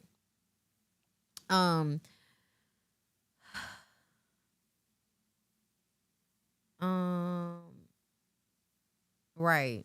Yeah, it's just a difficult situation, but I was just reading some of y'all comments. Okay, so some of the comments from the page from It's On Site says, I agree with the parents. Sadly, the heart condition treatment is not a one and done deal. It requires multiple surgeries and lifelong medical care, meaning this child will live their whole life in and out of the hospital. One of the parents most likely has this in their family and understands how hard it is to grow up with it. So they don't want to bring a child into the world who will struggle with it their whole life. And this is America. They and the child could be in debt their whole life because of the medical treatment required for it. Why do women choose to be surrogates if they're going to have attachments to the babies? Like, it's not your baby. You just growing it. But it doesn't work like that, though. Doesn't really work like that.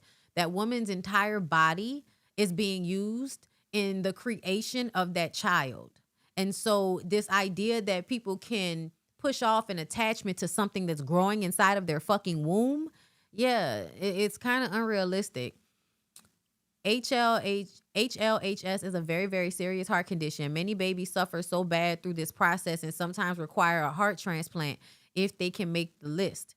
After the third surgery, they even referred them to Make-A-Wish Foundation. Ideally, they don't have long lives. So this alone may have been what discouraged the parents. I see both sides in this, and it's truly unfortunate.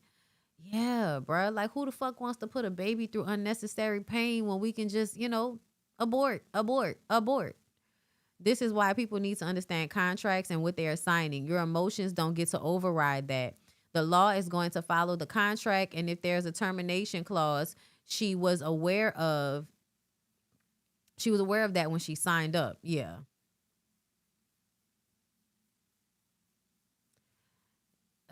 Somebody says, a parent, I honestly understand, but I would not sit here and fight for my child to be aborted. If she didn't want to abort, I would have took that as a sign to take whatever came with my baby. They said it's treatable, so I don't know why they fight so hard to terminate. So I'm on the surrogate side. Don't ask me to carry a child for 9 months and then try to make me terminate when the slightest thing goes wrong. That's not a slightest thing. That was also in the agreement that she agreed to. And on top of that, yeah, no, because it's not your baby. Like, again, that's why it's such a difficult situation. It's not your baby, bitch. Doctors are wrong all the time. That baby could come out healthy and live a long, successful life for all we know. Yeah, doctors may be wrong in all of that, but y'all a lot of times think that y'all can pray away issues and y'all end up like Krishan. The fuck? Yeah, I don't know what's gonna happen in that situation, but that's a motherfucking mess. Let's move on, y'all, because Jim Jones has more to say. He has more, more stuff to share with us about his criteria for the women's and his sections. And listen, I don't know why Jim Jones feels like everybody should care about how he feels about things. I can't stand when men talk about women in this, like, a woman should have to be uncomfortable so that you can find her attractive, because all that matters is that you find her attractive. Now they got women walking around all over the place in high heel shoes that are fucking up their feet, that are giving them sciatica and all of that because of how it looks and how they want to appease fuck ass niggas like Jim Jones that are allowed to keep dressing like we're in 1996. Oh, you joking? About the bottle, but not about the kitten heels. Bitch, don't come in this fucking VIP with no fucking kitten heels on. Bitch, what you about to take your laundry to the fucking, what you about to do tonight in this club with them fucking kitten heels on? I don't like it. You about to jump rope? Bitch, and on the hills. Oh no, I'm not. No, wait, listen. That's a little bigger. No. You finding every reason to call a woman a bitch and tell her to get out your section. Just say you want the niggas to yourself, Jim. You don't have to do all of this dressing a woman down in order for you to be able to have your homeboys all to your lonesome. No. In the middle of the No. I'm not. I don't like it. I don't like the kitten heels in the club. In the club, want to go out. I don't like the kitten heels. I'm not discriminating. This is why I don't like going out to the club, because if I go out to the club, it's not so I can look good for you niggas. It's so I could dance and have a good time. And if I have to stand here in heels that are uncomfortable, I can't really dance. I'm going to be ready to go very soon. And that's just me, okay? So me personally, I feel like people should do what makes them comfortable. And I don't know why men feel like women should care this much about how they feel about those women. I don't understand. But I know many women that will be sitting up there putting them fucking shoes on, putting that shit on in the club, uncomfortable as a bitch, so that they can look good to a nigga that's still wearing plaits. But if we in the club, yes. Spence said who they for. Bitch, don't go to no club with no kitten heels on. Stewardess. That's what they call it? The little office ones? workers. Office work, counselor. Post office. Shit like that. Postal workers. You on your feet all day at work. That's that vibe. But you still want to be a little elevated. The female pastors. The female pastors with those. Female pastors? The sisters. Now, these are the same niggas that will complain about a woman being money hungry and not, you just trying to eat off me. And then they list off all of the women who they believe wear the kitten heels are women that work. So you don't want women that work in your section, but you're going to complain about them drinking a bottle. I don't like it in the club. Sister James and them widows. Because it gives you want a bitch to be broke. You want a bitch to be broke in your section, and so that whenever you decide that she shouldn't be there anymore, you can kick her ass out for drinking too much of your liquor. If a bitch had a job, she would probably be coming in there buying her own bottle. You don't want that. because your little ego can't handle that. So fucking lame. The comfort over your sexiness. That's crazy. Yeah, Sister J. Not a good look. Yeah, that's Comfort over your sexiness is not a good look. When I tell you, you niggas could suck my motherfucking toes. That's crazy. As if what I have on my feet is what makes me sexy or not. That's insane. Like, bitch, I'm sexy in whatever I wear. What are you talking about? It's about the energy that you want to exude in the moment. But when niggas are shallow. Sister James got them on. She got them. You heard? They got flavors too. With the hat. Like you like you don't want to see. But do they call them King Hills? Yes. That's what they are. That's what they nicknamed them. They nicknamed it. Oh, you joking? About the bottle, but not about the kitten heels. So he was joking about the bottle, but not about the kitten heels. Nigga, please. Nigga, please. Just say you don't like women. I feel like men are annoyed with kitten heels just as much as women are annoyed with men wearing bedazzled outfits. Why y'all don't... I want everybody to let people wear whatever the fuck they want to wear. That's what I want y'all to do. And if somebody wants to wear high heels, then that's for you. And if somebody doesn't want to wear a bedazzle, and that's for you. But the fact that everybody has to be a prospect for you, so they all need to look a certain way in order for you to be turned on by them, is just really entitled and fucking stupid at this point. Old as Methuselah talking about the club. That is hilarious. Come on, Methuselah. I was actually looking up some nice yet comfy kitten heels to wear for the Usher Chris Brown concert. Slowly backs into the bushes from shame. And that's the thing. You will make a woman feel terrible for simply wanting to be comfortable in a space.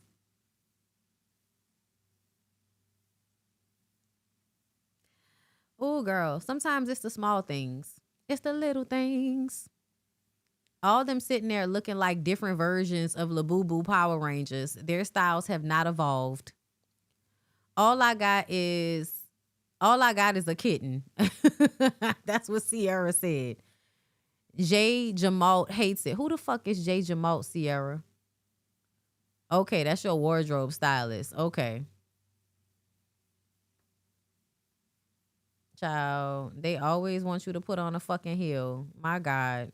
God forbid a bitch want to be comfortable. God forbid a bitch don't want her feet hurting all fucking night. God forbid. Yeah, see, this is why I prefer to go, where the girls be. Okay? Like, as a bisexual woman, that's why I like going where the girls at. Because the girls is not worrying about what's on my feet like that. Most of the time, all of us have on flats because we're here to have a good time. We're here to dance. We're here to turn up. Like, we're in a club. It's dark. I can't see what's on your fucking feet. All I can see is what you got on, your outfit, for real. Like, from here, your knees up. That's all I can really see in a club, bitch. That's all I can really see in a club, bitch. Think I give a fuck about your shoes? As long as they not really dirty, I don't give a fuck.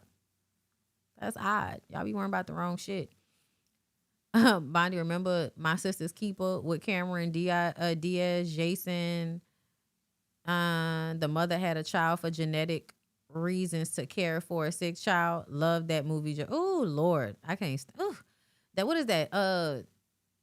Munchausen's by proxy, basically. There's stilettos in the club in my 20s already. Thank God they got stylish kitten heels now. Child, the way they fighting for y'all to be standing on fucking stilts. Insane. Insane. Because standing on your tippy toes makes you sexier, girl. When I tell y'all, these niggas could suck a dick. Girl, everybody that tells you to be uncomfortable for the sake of a look. Girl, fuck you. I'm sorry. Fuck everybody. That's how I feel. Y'all can suck my big toe with that one. Let's move on. Ariana Grande. Let me tell y'all something. We've been noticing this shit for a while. I talked about it a while back. Maybe like when Wicked was first coming out. I talked about what the fuck is going on. And for everybody to act like this is only about Ariana Grande, this is not only about Ariana Grande. This is happening at scale in in the community. Okay, we got to bring the board back out. Okay, because we're about to explain some shit to the people. Okay? Because sometimes you need visuals, all right? Do do do do do do do do. Do do do do do do do do do do do do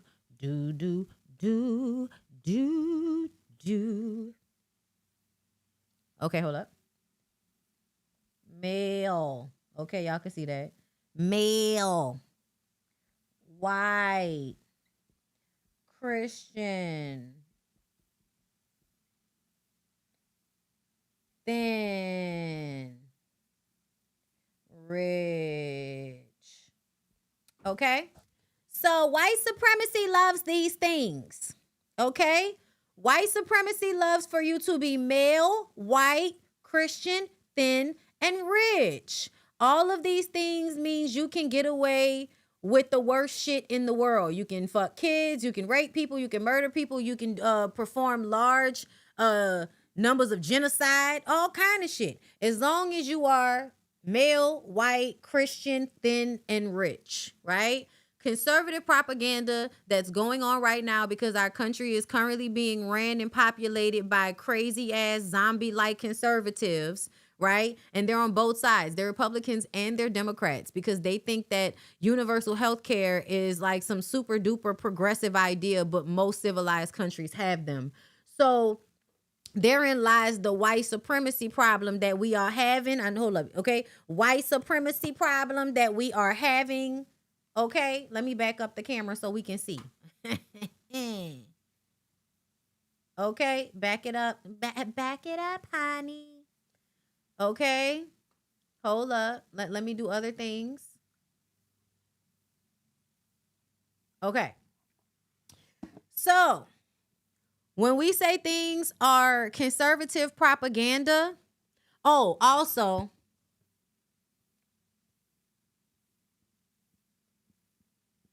another thing, married. Okay? These are all things under white supremacy that are going to be pushed. Marriage is also having a bunch of kids, okay? So just put that on to marriage. Marriage means having a family, having a bunch of children. All of these things are a part of the conservative propaganda that we're pushing. So if it falls under any of these where we're constantly making excuses for men, white supremacy, we're constantly making excuses for white people, right? Y'all getting rid of DEI, acting like racism doesn't exist. Yeah, that's white supremacy. Christianity, only pushing Christianity, everything being a demon, okay? Not trusting medicine and shit like that because you think, because you think God is going to save your kids and shit. White supremacy, okay? And then also hyper thinness, right? That's why we get Ariana Grande and a whole bunch of other stars and celebrities, GLP-1s, right? The GLP-1, your need to be thin goes into big pharma, okay?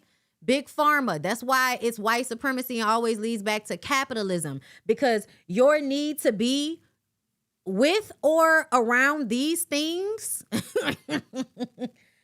will aid you in getting closer to the white people and the white supremacy. And you think that's going to help you in a society that if you are opposition of any of these things, it will always count against you. So that's why when black women, they feel like the only thing they can really be sometimes is married and Christian and thin and rich. So they find a black man or another man that can get that for them, or they try to obtain it in some other way. Okay.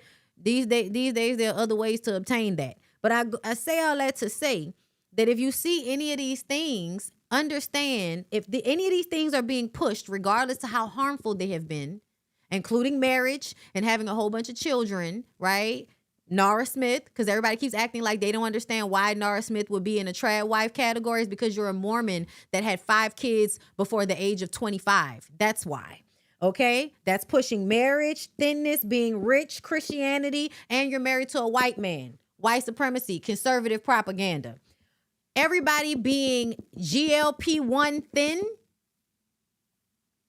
also white supremacy. Okay? And we really want to get rid of this. Okay? We really want to get rid of this, people, because this is not helpful to any of us. It's not helpful to any of us. So when we're talking about Ariana Grande and how she's showing up, this is not just about her and her fans. This is about just yet another celebrity being grotesquely thin and pushing that as if that's the way we should be. Now, the thing that's aggravating to me about this situation is that most of us that are critiquing this were born in the 80s, grew up in the 90s, and by the time we got to the early 2000s, the heroin chic shit was popping heavy. Okay, so all of us feel like being the healthiest thin we can be is the best thing for us, because then people won't treat us like shit. Because if you're not any of these things, people will naturally treat you like shit. That's another thing. This moves into your interpersonal relationships because you find ways to find issue with the opposite of these things. We hate women. We hate femininity in our society. That plays into the homophobia and all of that shit, and the transphobia and all of that, because you need to be male. You need to be a man. That's the best thing. Anything in opposition to that is bad. Okay? If you're not a Christian, you're a demon. Okay? And if you're not thin, you're slovenly and lazy and you're gross and you're not deserving of respect, because in this white supremacy world, the bullshit they say is that if I feel you don't respect yourself, then I can disrespect you, which really shows that the person is a psychopath. But this is the society we grew up in, so that's how everybody's minds works anyway. So yeah, when this girl and the rest of them come up here with this grotesquely thin shit, it reminds us of how it gave us body image issues that we're now dealing with as grown adult people that grew up in the 2000s when heroin chic was last in. Yeah, we grew up feeling like any little bit of fat on your body makes you ugly, unworthy, and you should be hyper focused on getting rid of that body fat instead of understanding that body fat is normal and human beings should have an amount of body fat. Like, this idea that you should have zero body fat is actually unhealthy and weird as fuck. So yes, and I'm not talking about obesity, because y'all love trying to grab that shit and act like we trying to, we want people to be out here being obese. No, your fuck ass mama wants you to be obese, not everybody else, girl. Okay, because the mama on what you call them? Somebody just mentioned Gabrielle Sidibe. Yeah, the mama character on that movie. Those are the mamas that want you to be fat so that they can shit on you. Okay, so yeah. The thinness is an issue, everybody, because it gave us body image issues. It made us look at our bodies in a way that is not clear, right? Because if you're looking at your body and thinking that every little piece of fat on your body means you're gross and disgusting and unattractive and you're not valuable, then what's that going to make you feel about yourself? That you have to, do the diet culture thing, which a lot of y'all think diet culture is healthy, right? Y'all also have kind of worked all that fasting and religious shit, right? Y'all like to religiously fast. That also gets y'all to the thinness, right? Hyper focused on thinness. Bitch, you need to eat. Your brain and shit needs nutrients. You have to eat. You have to nourish your body. But because you only value thinness because of the white supremacy system that you live in, you ignore all of the health risk. And it's also it's actually a disease, y'all. People's minds are not seeing clearly. And I think that's a byproduct of living in a society that continues to push ultra thinness onto people as the right way to be. Okay? I hope we're clear on that. Okay?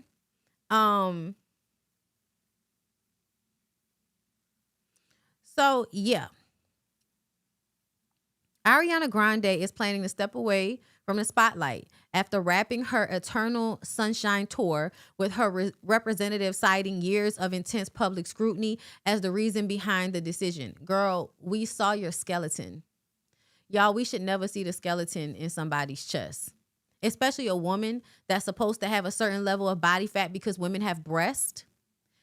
We can see, and I didn't choose one of those pictures because they are grotesque and they make me feel sick when I look at them, because it's scary.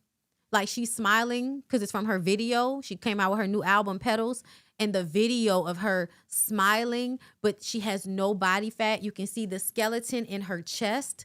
Like,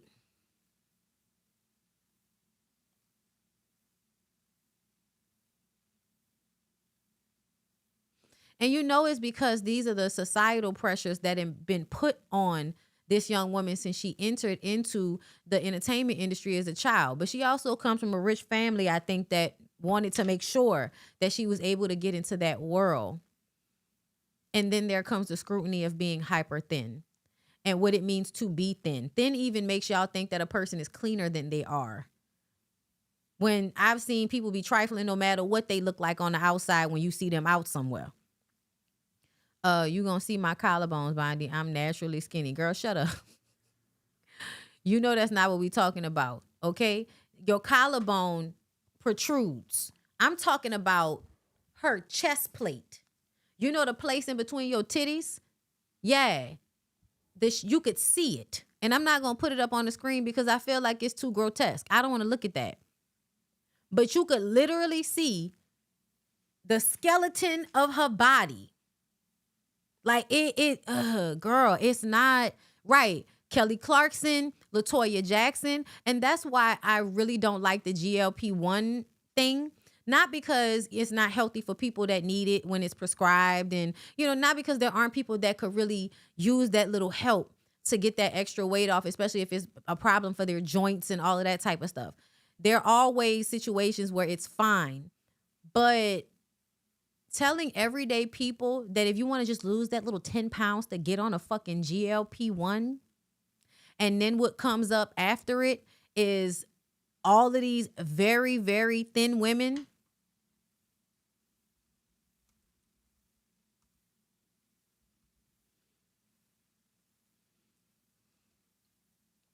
And it's some of my favorite ones too, which is another thing that's like very bothersome for me. Let me see if I could find, because there was like a video that somebody did showcasing all of the different people that have been doing this over the past few years to themselves.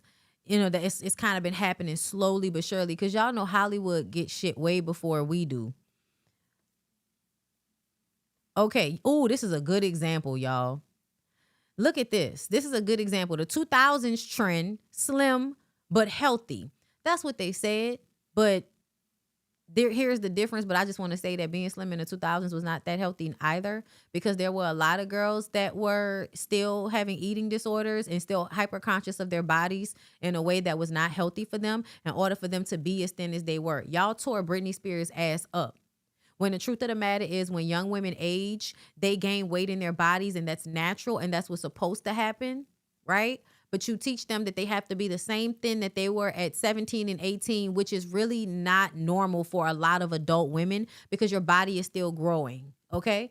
But the Ozempic era, look at some of these people, bruh. Like, also, girl, one of my fucking faves. Hold up. Let's see.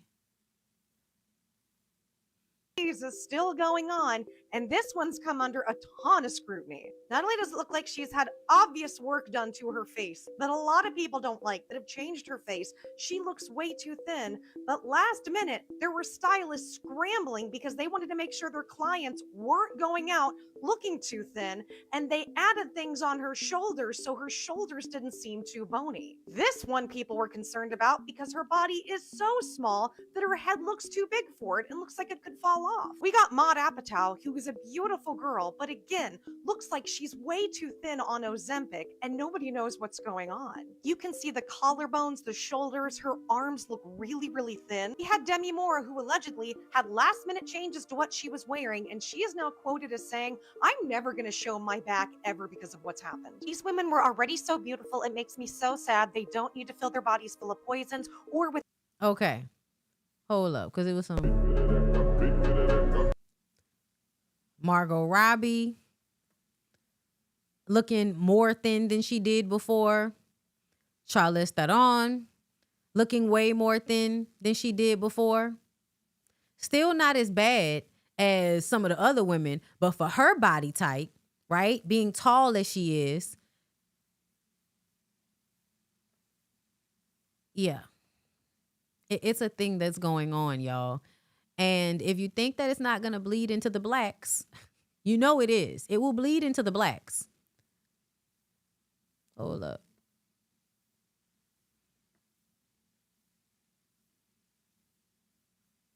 Zendaya, we are also slightly worried, but I think Zendaya is one of the people that might be like naturally thin in a certain way, and she's tall. She gets linky.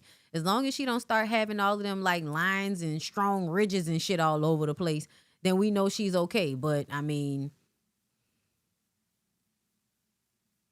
it's given everybody always wanted to be ultra thin, and now there's a pill that can get you to that ultra thin space.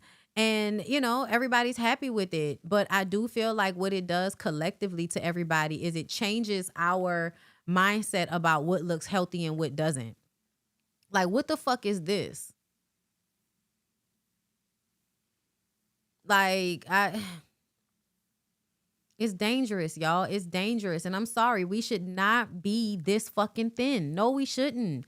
I should not be able to see all the bones in your fucking back and all the bones in your chest. It's not healthy. And y'all, that weight for Charlize Theron, that's not, to me, that don't look like a healthy weight for a woman her size, based on how we've seen her in previous years. Yeah, it's not good right now, y'all. And also, I do feel like this thin, you know, whenever we get into more conservative times, once again, y'all, you know, excuse my house. Okay, I live here.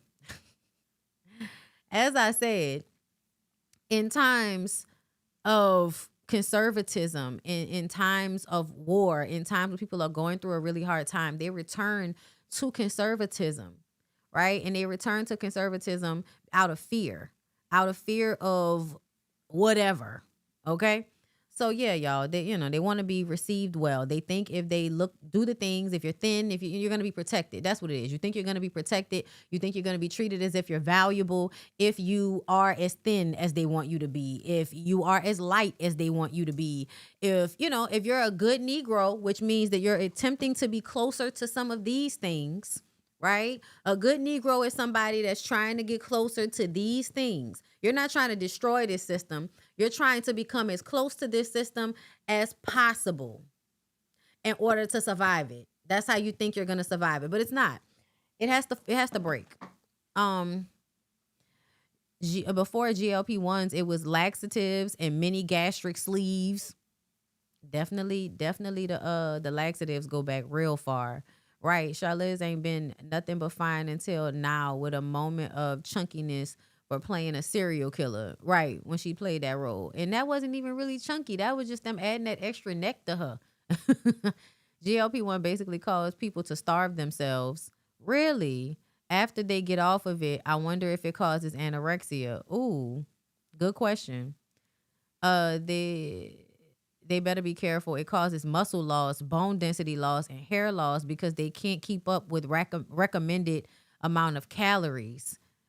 Ooh, Lord, I'm praying for the people because, I don't begrudge you this need to fit in. Like, I also am hyper aware of my body, which is why I work out and all of that. But there is like a threshold that I will stop at because I care more about the health of myself and my own peace than that other shit. And, everybody ain't there yet. But I hope that for people that at some point you care more about the health of your body and your own psyche than being thin for the sake of white supremacy. Because even if you think it's not for the sake of that, it is for the gratification of the people around you. And the gratification of the people around you are basing that off of what the whole ecosystem is pushing. And the ecosystem is pushing thinness this entire time for several different reasons. Collagen laws too. Kerry Washington spoke about her eating disorder. She sure did. And she another one of them people that's very small with a big old head.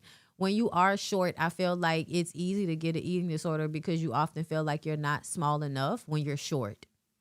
So being ultra thin makes you feel like you're just as, thin and lean as a tall person. So let's get into the mess that was going on, y'all. First, let's go to Johnny Blaze. So, y'all, I'm going to tell y'all, the reason why I feel like Johnny Blaze is always in some bullshit is because she likes being in bullshit. I hate to say it like that.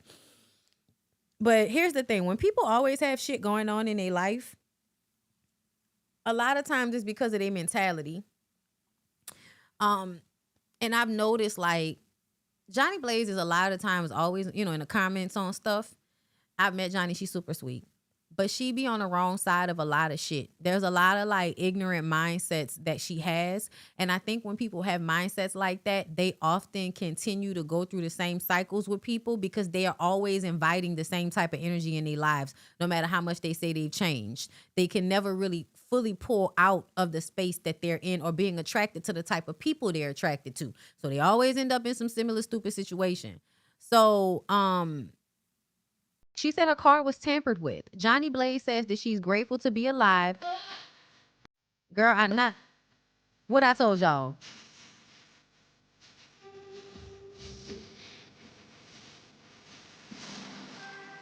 Don't make me. Girl, y'all know that's my song.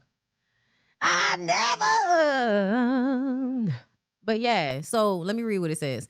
Johnny Blaze says she's grateful to be alive after a terrifying incident that left her vehicle completely destroyed. In a heartfelt social media post, the singer claimed her car had been tampered with before it caught fire while she was driving. According to Johnny, her vehicle displayed a high oil warning, but she says the system also indicated the car was still safe to drive.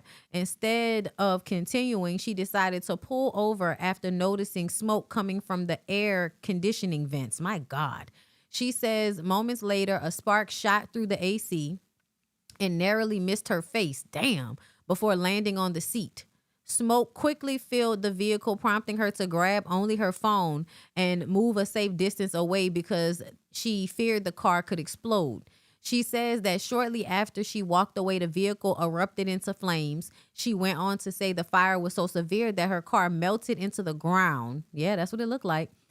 She also alleged that a firefighter and a sheriff both told her the vehicle may have been tampered with after seeing the damage. Somebody, first comment, she be going through it. That's because, I'm sorry, but this gives a fuck nigga.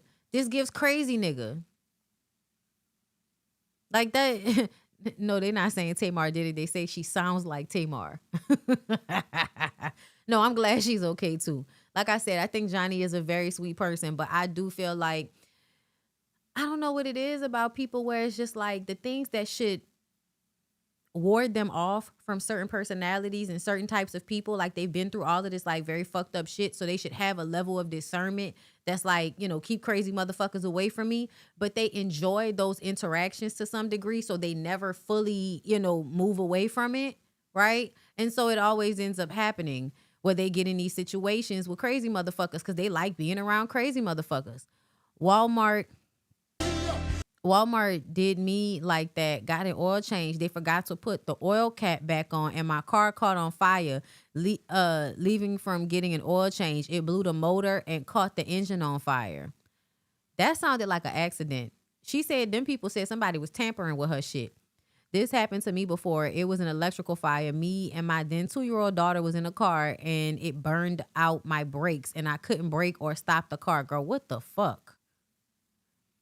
What types of cars do y'all be driving? You hoes need Toyotas. Okay? I don't know what to tell y'all, but bitch, get a Toyota. Any car that's made by them people that make the Toyotas.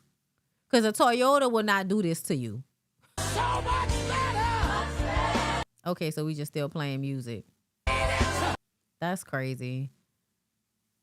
Yeah, y'all don't be reading them consumer reports on cars no more. My daddy taught me about that. You gotta read the consumer report on your car and make sure that your car don't be bursting into fucking flames and having issues and shit. Cause a lot of times y'all like cars that look good and them hoes do not run good.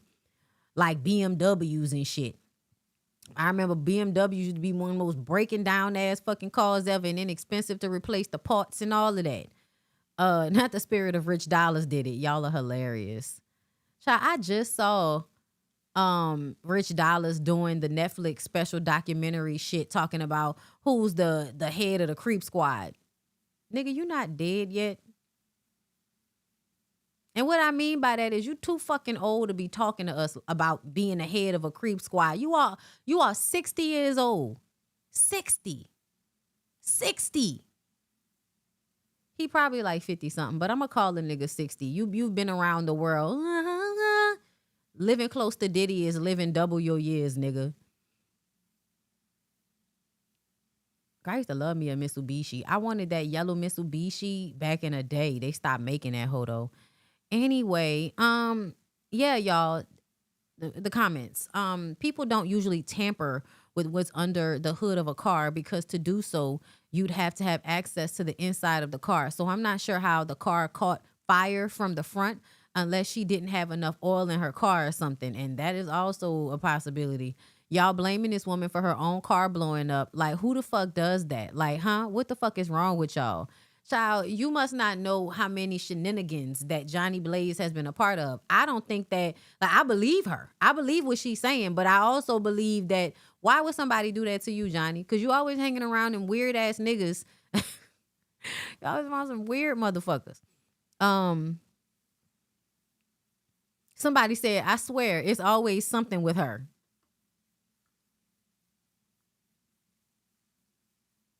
Yeah, man. Yeah, man. Pray for your girl. Let me see if I had any other posts from Johnny about that. But I was just like, girl, that is another situation where somebody trying to unalive you, girl. Okay, I don't see nothing else about that.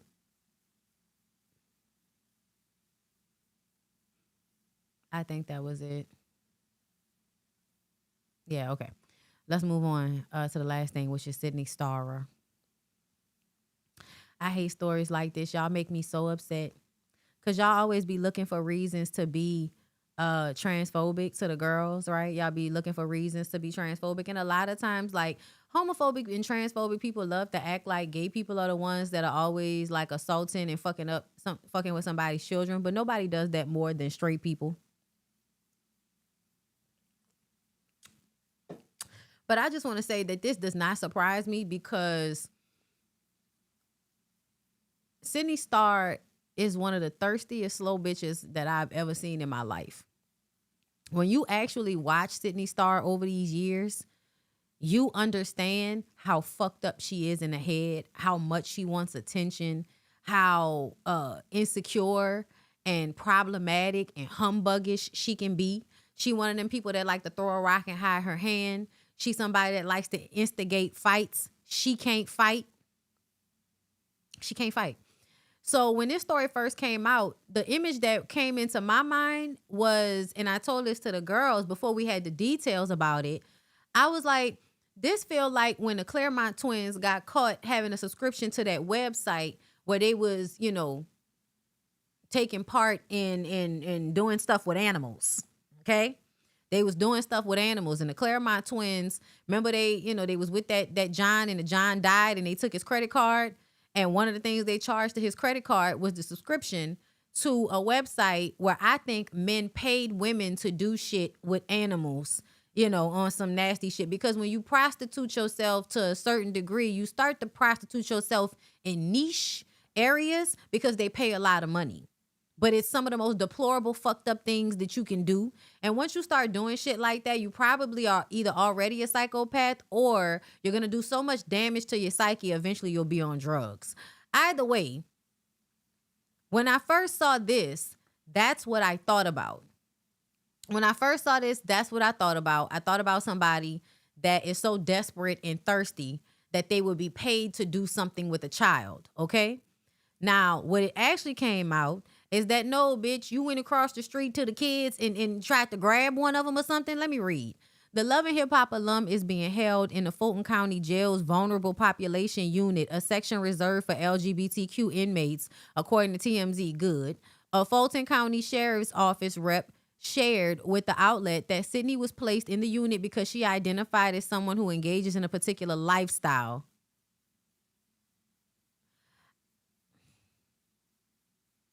I really need for y'all to stop referring to people being different as like a lifestyle.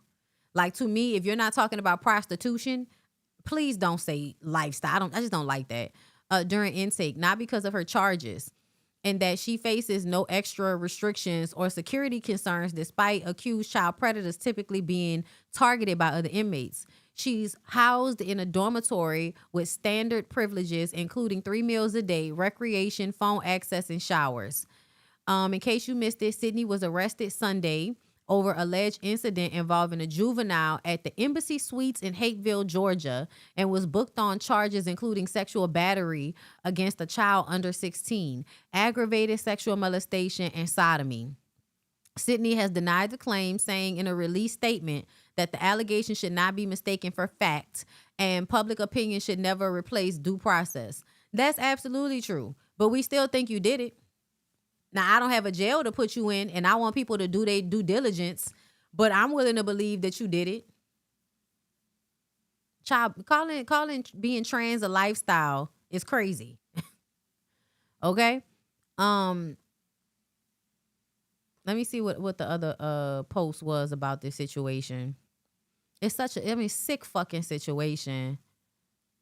But I don't like look, like why are y'all, sodomy booking? Like why? Come on, bro. Let me see. Neighbor Sidney Starr is speaking out after being arrested in Georgia on multiple felony charges. Let's see. Child, that neck will be the teller.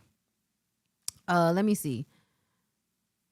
She said unequivocally she denies the allegations and plans to fight the case through the legal process. Sidney also urged the public not to confuse allegations with facts. Public opinion should never replace due process, she added. Sidney went on to ask that her case not be used to judge or stigmatize the transgender community, adding that one person's alleged actions should never reflect an entire group. I'm glad she know. Because I don't really like Sidney because I've seen her be so thirsty and desperate on reality TV to the point that I find it gross. And so I didn't want, I'm like, oh my God, people are going to automatically assign this bullshit to everybody else. And I really don't like that. Because I think the trans girls are already, trans people, period, in this society are already being targeted because everybody likes to punch down on a small percentage of people as if they're the reason why all of the problems in your life are happening, bitch. They're not. But yeah, this is so gross and upsetting. I was trying to see if some people were saying some other shit. I know a few women that are thick neck don't do that. Yeah, but come on. You're right. And they got some trans girls who don't have a thick ass neck like that, but that's an old thick football playing ass neck. Child. You know what it is? Sidney ain't got no chin. So if you don't have no chin, you know what I'm saying? Then all we can see is the neck. You know what I'm saying? Like, I be having to make sure. Because, listen, I ain't got no thin-ass neck or nothing like that, but I know my neck ain't that thick. Lord. Also, Sidney, 46 years old. He's an old hoe. You know what I'm saying? Sexual battery. Yeah. We're going to need to find out because I heard people saying that the child was 14. Then I heard somebody say they thought the child was 10. Like, the ages was all varying, but they said the child was 14. And I'm disgusted. I'm disgusted. Really, bitch? But yeah, y'all, that's what happened with that. Is so, oh, really? Another one. My God, on today. Girl, why? Y'all, why Shamar? And this is what I be talking about, where some people are just who they are, and it don't matter how much y'all be trying to help them people get above their circumstances. They love swimming around in a level of degeneracy. Like, they don't understand protecting peace. They don't see a crazy nigga coming. You know what I mean? Because they feel like they the crazy nigga. Okay, now you in jail. Okay? Reality star Shamar McCoy is facing a battery charge after police say he was involved in an altercation with another man. Because y'all know he was somewhere rolling his fists up like this. According to TMZ, Shamar was arrested Monday for misdemeanor battery related to a November 2024 incident and was released hours later after posting $2,000 bond. Not no two-year charge. Court documents state that Shamar, his boyfriend Alexander Green, and others went to Quentin McDowell's home after Green had an argument with him over the phone. Why would you go to somebody? McDowell told police that after they arrived at his home, Green allegedly punched him in the face multiple times. Didn't you show up to his house on some fuck shit?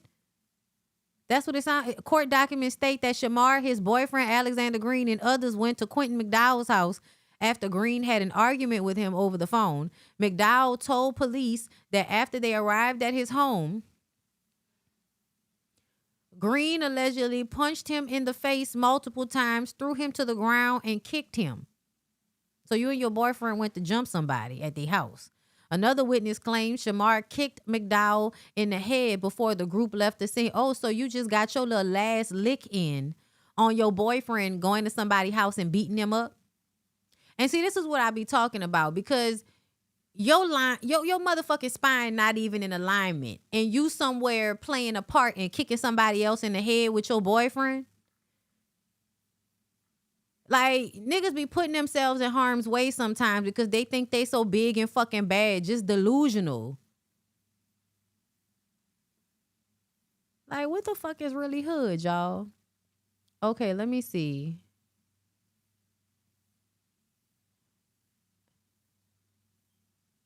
Hold up.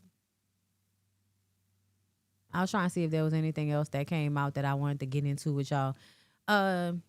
Somebody... Oh, one more thing before we go. So, y'all remember we talked about what happened with Akbar V and Cardi B and all of that, because it was hilarious to me the way Cardi B was screaming into her phone and shit, right?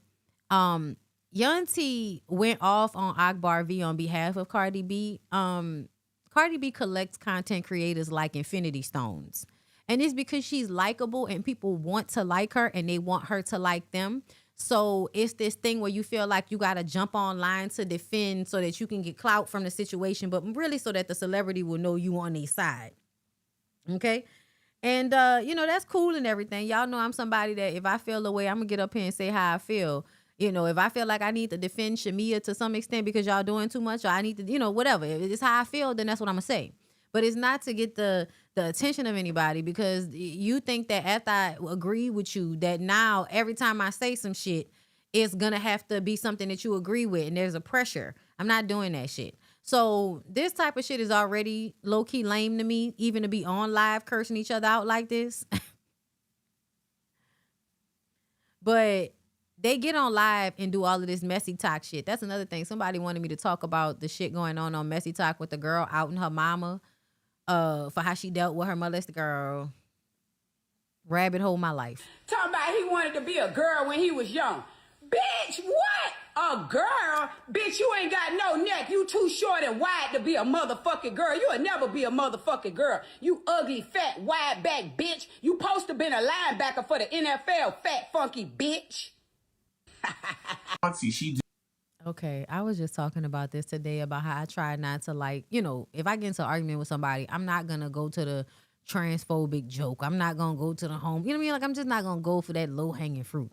But the way I like calling somebody a fat, funky motherfucker, it's really the alliteration of the F words, okay? I'm not trying to be fat phobic, but I understand that I am partaking in fat phobia when I get up here and start calling people, big bad bitches and all of that. But a lot of times it's the alliteration that'll get me into saying this shit. And New Orleans people love calling somebody fat and funky. That's one of our favorite things. You cheesy, fat, funky, fuck ass hoe. Like, the way the words feel in our mouth. But when I tell you I'm not trying to be fat phobic, that's not what I want. She did too much. She did too much. Why is this wig like this? The fact that I feel like you're playing like not playing a role, but you want to be the black lady that's at the house with her 24-piece looking fucking crazy. Like, I won't hold her accountable and say, girl, no. In a moo-moo. You start that. You 55-year-old patient. You started this, sister. No shade on old ass lady. You started it. You did. Y'all calling her old, but y'all gonna be the same old motherfuckers doing the same shit because y'all think that this type of shit is cool. Y'all think this type of shit is cool. That's why, in my opinion, you think because you young and you doing it, that it mean you not gonna grow to be an old hoe doing this shit in your house? Girl, and then, I'm not gonna hate the player, but is that camping? Is that camping chairs inside your house? Y'all know I love camping gear. I love, being outside and camping. I'm from Louisiana, bitch. I like a certain level of outside lifestyle, naturalist lifestyle, girl. I do. I can ignore bugs. I like being outside when it's not too hot outside. But people coming to the internet to talk shit about other people in muumuus, 24 pieces, and travel. I mean, and fucking camping gear as they furniture, girl. I don't know what's going on in the world today. She is 50 years old, too old for that. She did start it in a sense. No shade. Love my naughty down. Wah, wah, wah. But girl, I'm not gonna change you make me be the fall guy. Cause she did. She basically made it seem like Tia made it seem like Dre Baby brought her and Akbar on the live so that they can have a fight on his shit, which of course he did. But if you wasn't so willing and ready to curse that girl out over another grown ass woman, then it wouldn't have happened. I'm sorry. I do find shit like that a little, you know, I wouldn't be on the internet doing all that. Why? And I'm 38. Why did Akbar and Yunti curse each other out at 2 a.m? What's going on, Akbar? What happened? Hey, Yancy, what's up, boo? I ain't know what's up. Why is Dre Baby looking like that? Because he knew something was going to happen. Pause. I need y'all to watch Yunti because she knew exactly what she was about to do. Nothing, just chilling. And the whole tone of Akbar V's voice, the softness of it is, I don't want no problems from you, bitch. That's what it was. The whole tone is, I don't want no problems from you, bitch. In the house. Look at her looking for the song to pull up the song. Do you know how petty and ignorant you got to be to want to antagonize somebody like this? And then Akbar actually, you know, fell for it. Y'all heard that new one?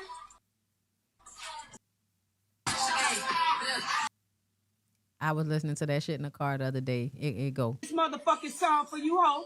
Get your motherfucking ass off of here, and bitch, keep Kandi name out your motherfucking mouth. You pussy ass. Bitch, I thought you was cool. Long head, You fat body hoe. You love calling everybody.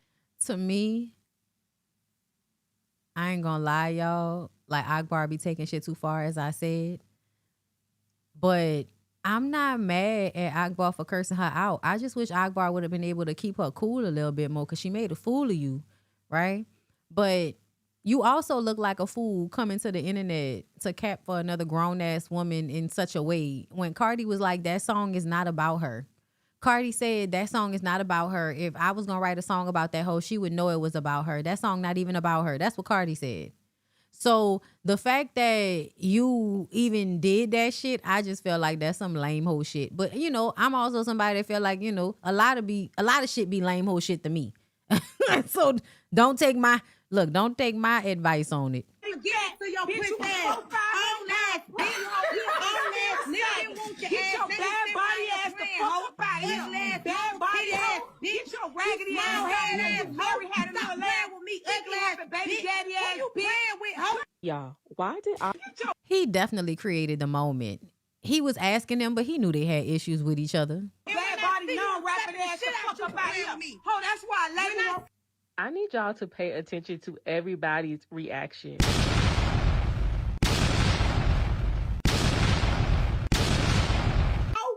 Small head, long head, bitch. Long You teeth bad ass body, hoe. bitch. Stop playing with me. 80,000 Bitch, surgery somebody having is asshole. good. You ain't got no baby ass, got though. daddy having You ass. ain't got Bitch, no like, ass, bitch, hoe. stop it, hoe. You ain't let me mute Stop this hoe that. and go in on this Bitch, bitch. stop it, hoe. Let me tell you Long something, you head, that's tall, all you can say. motherfucking ugly ass, That's all, stinking bitch. ass, I ain't dirty never had ass, a loose surgery, pussy hoe. ass, I ain't bitch. never, bitch, You you never ever come over fucked here it? playing with me. Bitch, you ain't because never you had got my cool pussy, with hoe. another bitch. And I bet When you done could've had just more been niggas than me, neutral, bitch. And I be I don't 50 and respect 2 months. hoes like you. Oh, you got Rick more baby Ross daddies done than your me, hoe. motherfucking.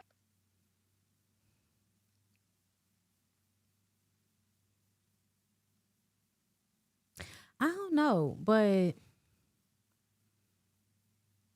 I feel like the goal now is to not be 50 years old on the internet like this. I'm not even gonna front on y'all. The way I was thinking about my future, I was like, what would I like to look like at 50? When I tell you it's not on the internet cursing out no domestic violence loving ass bitches.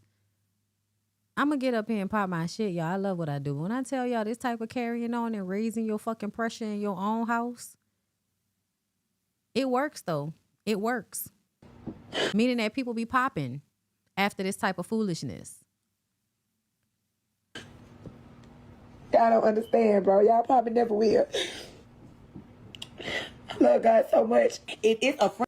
I love God so much. Girl, what the fuck God got to do? See, that's what I be talking about. That's the reason why they should have never they needed to give you niggas books and not the Bible. They needed to give y'all self-esteem, not a Bible. Because when you hoes have nothing for real, y'all reach for that God, boy, as a justification for you to be a piss poor example of a person. Because when I tell y'all a bitch that don't take care of their kids love to reach for the Lord, A bitch that's a terrible human being love to call on God's name. Really troll, how me and Spider be, that's different. All that stuff with that, I'm not even doing it. This lady did it. She want to cuss and fuss, and I'm like, damn, we fucked each other. Like, and then I felt like she was serious. I'm not gonna hold y'all. This shocked me because Akbar herself has admitted to me that she likes to troll people. So I was surprised to see her have such an emotional response to this. That shouldn't surprise you. Because normally the people that troll are the most sensitive to trolling. They are. I don't know what that's about. And also the people that like to be the most manipulative usually fall for the manipulation very quickly.